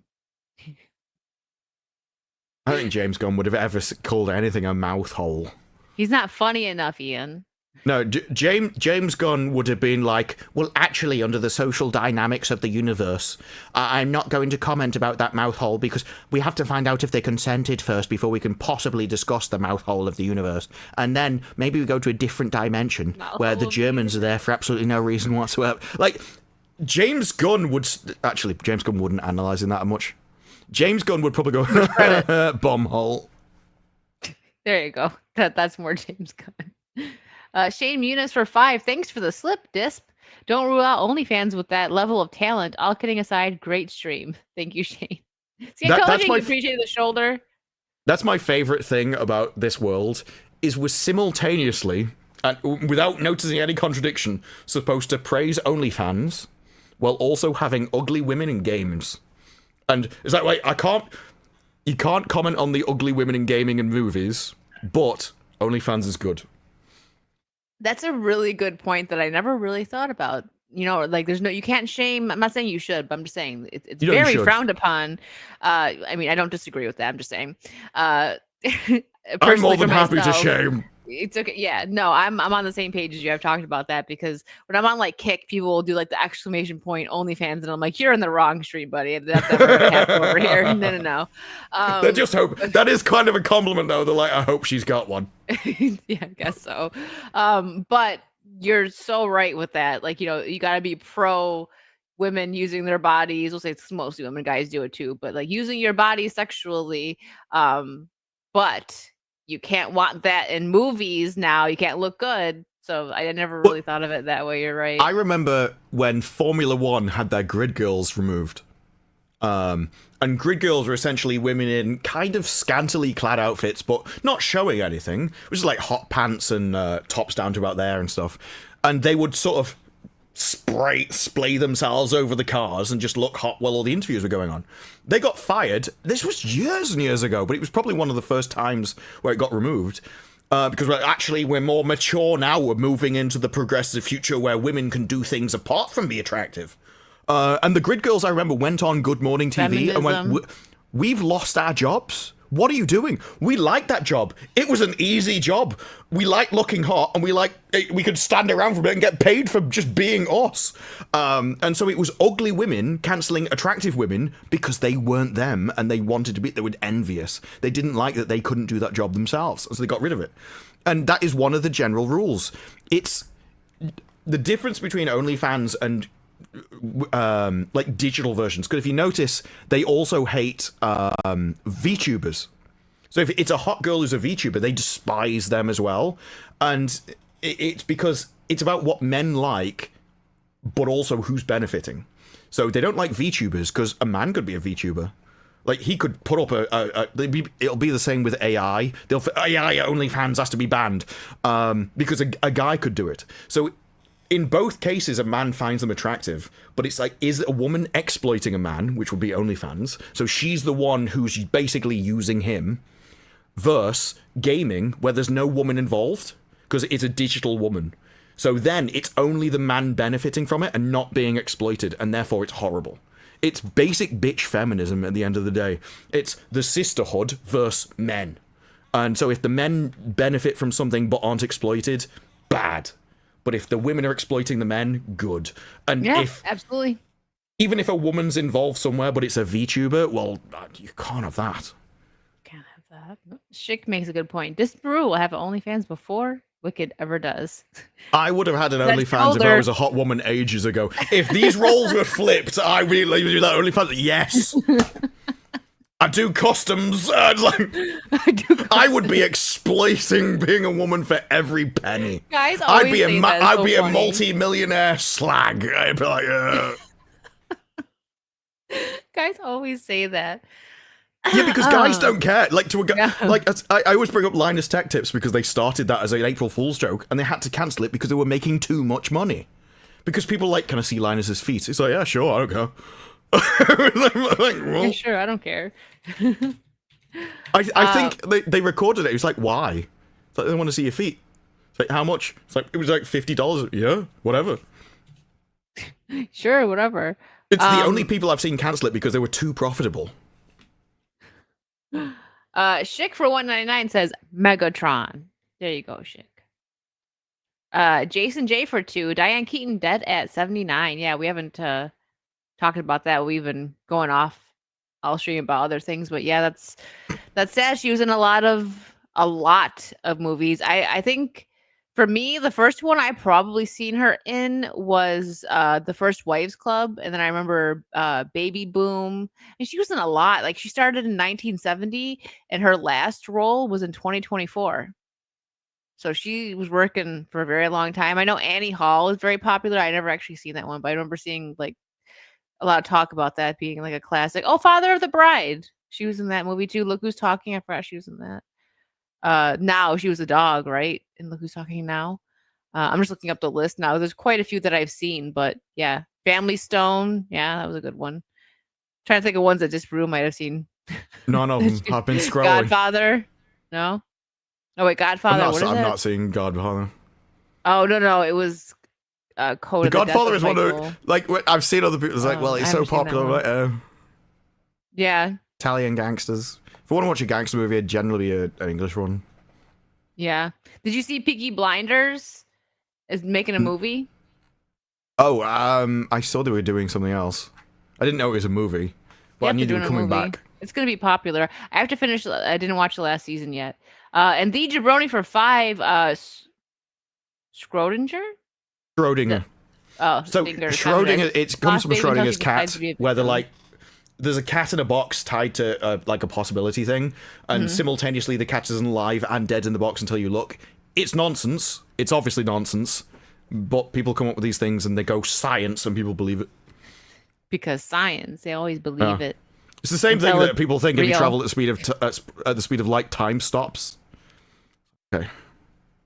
Okay. Anything to do with theoretical physics is nonsense. There's a lot of nonsense. that people Einstein believe. said it. Yeah. Till you look at an experiment that decided it. Should He we confused watch? himself with perspective. There is actually a BBC scientist. I don't know his name, but he's pissed me off. I was like 8 and he pissed me off, and he's still around, Is and the he first will not time you piss got off. mad? He will never retire, and I have had like a personal vendetta against this guy every time I see him. He's wrong every time, and he's still there hacking away. He always brought on TV shows, still doing documentaries. He did an entire documentary about space. And he decided that light and time, like, well, if we travel at the speed of light, that's time. And then for the rest of the episode, he used the words time and light interchangeably and started bringing conclusions off it. Is that who you're talking about? Brian, yes. Yeah, that is. I'm pretty, yes. The chat knows. No, so- it's not Brian Cox, no. No, it is. Okay, the actor Brian Cox is the one that came up. And the Bill Nye. physicist Brian Cox is the guy that annoys me. Yeah, it is the physicist Brian Cox. Do you know Bill Nye? He's not a Science guy? science guy. He's not a science guy. He doesn't know anything in science. He's like, don't He's even get even me worse because he started. just lies. He just Listen. makes stuff up. At least this guy is genuinely a scientist. Thick as pig shit, but at least he's a scientist. Listen, back in elementary school, when the teacher rolled out that big old TV and the Bill Nye song started playing, we were like, yeah, no work today. So maybe we didn't learn anything, but we didn't have to that day. Yeah, I have absolutely this. Like, there are some people that I just dislike because of their face. This has happened multiple times. I just don't like their face. I agree with that. No, the guy in he was in the Star Wars sequels. The villain. I'm just like, you have a weird face, and I just can't like him as an actor because of his weird face. But there is other people where I've just seen their face, like, I hate you, and I don't know why. It's just your face. Brian Cox appears on a screen. I can't stand him. Like, there's something physically there. But at least it was for what he did. It's not his face, although he does have a smug face, and that makes it worse. It makes it worse. No, It does, because he's always wrong about literally everything. Their faces just annoy me. And then it gets worse when they open their mouth and say stupid stuff. Yeah, Ian, face hate. Yeah. To be fair, though, I hated Brian Cox because of what he said, and then his face started to annoy me because it was always there. It's like lingering in the darkness. Like, if I ever go to hell, I'll just be put in a room surrounded by pictures of Brian Cox with his documentaries on repeat. And coupling will just be out of reach where you can't put Adam it on. Driver. I think it's Adam Driver. You're talking about Kylo. Adam Driver has a weird face, and I can't describe why. I have no reason. I just think he has a weird face. Hold on, I gotta see what he looks like. I know what you're talking about. Hold on. I don't know what it is. I can't put my finger on it. It's just the moment I say it, I'm like, this is a weird face. And so that means I can't take him seriously as a villain, because I don't believe anyone with that face could ever actually become a serious contender for taking over the universe. Oh, that's Brian Cox, yeah. No, that's the actor. I didn't know who you're talking about at first. No, that's the actor. Just him? The actual him? No, how about the other person on the screen? Who? There's clearly two people. There you go. All the top row. Oh, the physicist, not the actor. Yes. Oh, not the actor, the physicist. I don't know the physicist. Oh, actually, he looks kind of familiar. I've seen him around. All he does is theoretical physics, and he's always wrong about literally everything. And he's like, well, actually, all the people... He's your typical academic. He is the kind of person that went to university and was too thick to realize how stupid it was. He's like, no, actually, I have a degree in it, and that makes me clever. It made him pretentious. Oh. Oh. I can't stand it. I've never been able to stand him since I was a child. I have held this grudge for like 35 years. He came out of the womb like, I don't like that guy. If I'd met him. The moment he got confused between light and time, I was like, oh god. And then he just kept getting worse every time he comes out. And he will support whatever the latest thing is. So simultaneously has the morality of, I just get my stuff from social consensus, which kind of makes sense for a scientist, I guess. He just believes what everyone else believes. But that means that whatever the next trend is, he will always be like, jump on it. Even if it's obviously nonsense, just used as an excuse to get through some kind of thing that wants to happen, he will always be there supporting it. And you could pick him up and put him into any position in time, and he would always believe the current thing. You put him into Germany, he'd be right there. You put him into Italy, he'd be making sure the trains were running. It's like, oh... I can't stand him. Least favorite person. We've triggered him. It's like Vara with George Clooney. If you ever on a stream with Vara, bring up George Clooney and she will go off. She'll be like, I effing hate him. He's a horrible actor. Like, he's gonna go. She will go off. I did a jump scare on our last stream because he's doing Ocean's whatever 11 prequel. And yeah, and Ocean's I popped 10. it up. Yeah, that's what people were saying, Ocean's 10. And I found out she's like, no. She hates him. I've never really thought about him because he's always just kind of there in movies. He's a bit like water. If everyone's like, no, there is no person on earth that I hate water. I despise water. Because it just kind of exists. It doesn't really have a taste that you can just like hate that much. Oh yeah, by the way, I forgot to share this like a couple weeks ago. Risket put this in my Discord. I don't remember. Could have been worse. Could have been Brian Cox. Yeah, it could have been worse. A Disparu flute player. I mean, it's I'm a bit confused as to why would be my main response. I don't remember. This was on the. This was in I can't remember bringing up a flute. we can't remember a lot of stuff. Let's be fair. I mean, I may have mentioned a flute at some point, I guess. Oh yeah, by the way, No. guys, on my Discord, I have a Saucy Saturday section. So if you want to like throw memes in there and stuff for us to share on stream, Then she may get back to it like 3 months later when we forgot what you were talking about. Yeah, I'll do my best to keep up with it. That was a great sales pitch. Here's this meme that came out in September. Actually, it was a month ago, pretty much. Oh my gosh, yeah, it was a month ago. It was the 17th. Like, you were the one that said it was September. I'm like, I don't know when it was. Well, Sorry, Risket. But no, it was. I kind of I just forgot. But if there's more stuff that goes in there, I won't forget. Ian, thank you for that 50 pounds. Brian Cox, James Gunn, and Disparu writing the next Marvel film of Taiki. Wait, is that supposed to be? Wait. Taika. Taika? Is that how he spells Taika it? Waititi. That is how he spells it, Taika? When I don't see the last name, it doesn't register. It does not register for me. I mean, at least you didn't call him Takiti. It's like Takita Waitita. It was like, wait. Watiti, when his name is not like the last name, I'm like, who is I mean, that? I do think he should change his name by Yeah, default to Takotiti Watiti. See, like that. Now I'm like, yeah, Taika Waititi. When you just put Taika, But you lost writing the me. next Marvel film of him. No, he wouldn't be a superhero. Like, even in his own things, he casts himself as, well, I'm just the guy that talks like this because my IQ is about 6. And so this is how I see myself in a superhero movie. I can't act, I can't talk, and I'm not interested at all. So I put myself in the movie. My favorite quote of him is, so, the movie that you don't want to, the movie that you never expected, and then he suddenly goes, but what I really want to see is Thor going through a midlife crisis. And I'm That's like, what people want. even as he said that line, he suddenly realized nobody wants that movie. Even as he's saying it himself. But no, if you put me, James Gunn, Brian Cox, and Taika Waititi in a room, I'm not sure who would hate that the most. I mean, they're in Hollywood, so they would probably like fake liking each other. But I'm not that good of an actor. Ian, for another 50, Taika. Read it. Read it. Read it. I did it. I got it. You taught Read me. it. I can do it now without the last name. I read really, really well. Soon you'll read as good as what we do. Yeah, I'm getting there. Just not the Chinese stuff, please. I can't.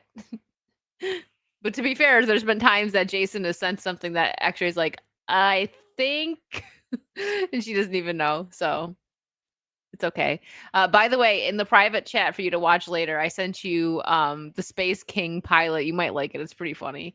It's a Warhammer parody, but it's done well. Oh. Yeah, and they get like there's a lot of crowdfunding and stuff. It's funny. The animations are good too, so you might like it. Let me know. I meant to send. I'm glad that I forgot which Mazda that was. Brought it up because I did mean to send you this a long time ago. There's too many of them. It's the Mazdaverse. We're lost in it. We just live here. There's more members of the Mazdaverse than Marvel at this point. Padre Sing for 5. Look up Clark from Lewis and Clark, Slave York, and why the Indians called him Big Medicine. I don't know any of those things. You know who Lewis and Clark are? They were. I don't think so. It's an American thing, I think. Is it a TV? Because I'm coming up with an actual No, expedition from history. There is an actual expedition in history, but there is shows and stuff probably. Don't get it. Don't get it Who confused believed with a Lois and person's Clark. power and skill There you could go, be you got it. transferred to another through sexual relations. Actually, there's things like that in Africa. You don't want to find out what they think can be cured via doing things to other people. In very, essentially very backward concepts, they, for some reason, it's almost like they realize, every culture around the earth realized that there was some kind of connection there that meant something, and then they all took off their own things. But it is interesting how every culture always thought that it was meant more than just, like, animals. There was always some kind of connection there that they thought was deeper than just the action itself. And everyone around the world thought that until about 35 years ago when feminists took over. And then they're like, no, we have finally reached the Enlightenment, and Brian Cox was there with a load of studies to go, look, I proved it. Real quick, one more thing, because we were talking, obviously, and I don't know if this is true, it's from Cosmic Book News, so, you know. Oh, I don't know anything about them. Well, it's the If it says rumor, I don't believe it. So it says, with Superman reportedly bombing financially and with Peacemaker season 2 flopping with fans, I reached out to my insiders about the state of DCU under James Gunn. The short of it is that James Gunn will be out as the head of DCU with the Warner Brothers sale. If I'm told if David Ellison of Skydance Paramount buys Warner Brothers, that Mike D. Luca will be in charge of DC and do a completely new start. I don't know if this is true, but like if you know, when the sale, if they do sell Warner Brothers, I'm not going to be surprised if they clean house and change it up. Like, especially if they're not doing well. Like Superman did all right, but I mean, it wasn't, you know, the success they expected. So none of this would be surprising, but it is just rumors. But I would think that, you know, if you buy something, you're going to want to, you know, hire people that you want, you know? So this there's so many layers to that. It's like, well, if Skydance even can buy Warner Brothers, because they might be too big and it might get rejected as a monopoly. And then, yes, if someone takes over a company, generally you'd put your own people in charge anyway. So they might just be going off guessing, or this might be internal rumors that they did speak to someone inside the company, but it's just their own personal thoughts, not necessarily what's actually happening. There's a whole load of layers that you can actually reach this, but I think it's one of those things where it's so far off in the future it doesn't matter talking about it now. Yeah, because at the moment Skydance isn't even put in an offer for him. They haven't even attempted to buy him. So now you're even talking about James Gunn losing his job if we can jump through every single loop, which would be, what, for like 4 or 5 years at least in the future, even if they put in an offer today to go through all the government rigmarole to actually buy it. Then after you get permission to buy it, you're going to have years of transition. And it's like, by the time you get there, James Gunn may not even want to be head of DC Studios anyway. Yeah. If you're talking like 5-7 years in the future. He's gonna get a few movies out first. He's gonna get his Batman out, Superman, and other. I mean that he's handling like the writing or directing, whatever. At least there's gonna be other stuff like the Clay face that he's not. He's not directing or anything, right? He hasn't anything to do with that one. And besides Clayface, I don't think so. But yeah, okay. I mean, it to be honest, it's a bit beneath his like purview because it's a $40 million movie. Yeah. But it is a case of, I think that his name and buying DC will go down as one of those just massive mistakes in history kind of thing. Like Kurtzman taking over Star Trek. It was just a bad idea, and nobody knows why he's still there. I think people will reach that with James Gunn. Like, why did you let him do all of this? Why did you give him so much power? Yep. He's going to go down with the ship. Well, like, all he has to, 2027, maybe. All he has to do is not write the scripts. Like, just be the head of the DC Studios. Studios Isn't Matt Reeves and actually plan it out. I didn't realize that. Actually, it might be. No, I thought it had been moved into this one. The Dead Man for $4.99 says Disparu is just mad because Brian Cox had the middle-aged lesbian look first. Rages me. Even when it was Ace, I was like, that's what I was going for. That's my look. How dare you? So I just know that like Clayface, I think the story is kind of interesting because I've said Clayface is confirmed to be in the new DC universe. I think it was originally supposed to be in the old universe, but now they moved it into his. And this is one of the issues with James Gunn. He's supposed to be the head, so he's supposed to come up with a strategic plan to make everything build into a universe. But the reason the movies are out released now is because that's the order the scripts were written. So someone handed him a Supergirl script. He's like, okay, you're next. Then Clayface script was pitched to him as an idea. He went, that's amazing. I want you now. It's not. He didn't plan. He didn't go, I want this, and then make it in that order. Which you would expect that. You're talking about hundreds of millions of dollars. Maybe plan it a bit first. Makes a little bit of sense. Just a little bit.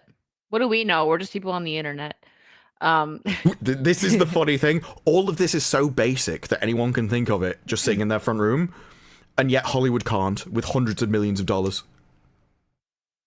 It's true. Gary Thomas, thank you for the 5. Fine, I'll tell her if you won't. D. Certain tribes on the dark continent you can cure having homelessness in Virginia by cough with the Yeah. He didn't And want to say it. Well, you can see why I didn't say it. Yes. But anyone that knew what I was talking about would have been able to reference it. And that is the way of YouTube. It's like, you can talk about something enough so everyone knows what you're talking about, but then you kind of have to leave it there. Yeah, James Gunn feels all over the place, no real roadmap. Yep, exactly. But make sure, okay, I sent you it in private chat just before you close out when we're done here. Just open it up. I can send it, if you forget, I can also send it in the group chat on X or something. But I think you might like the Space King thing. It's pretty funny. So we're getting to that time. Next week is going to be the 100th episode of Saucy. We did, the 99.6 because, our Asian wasn't here, so we can't count. But really, yeah, and we're not going to have it without all three of us. There was multiple options. Either we could... Was that crickets? That was. I clicked your link.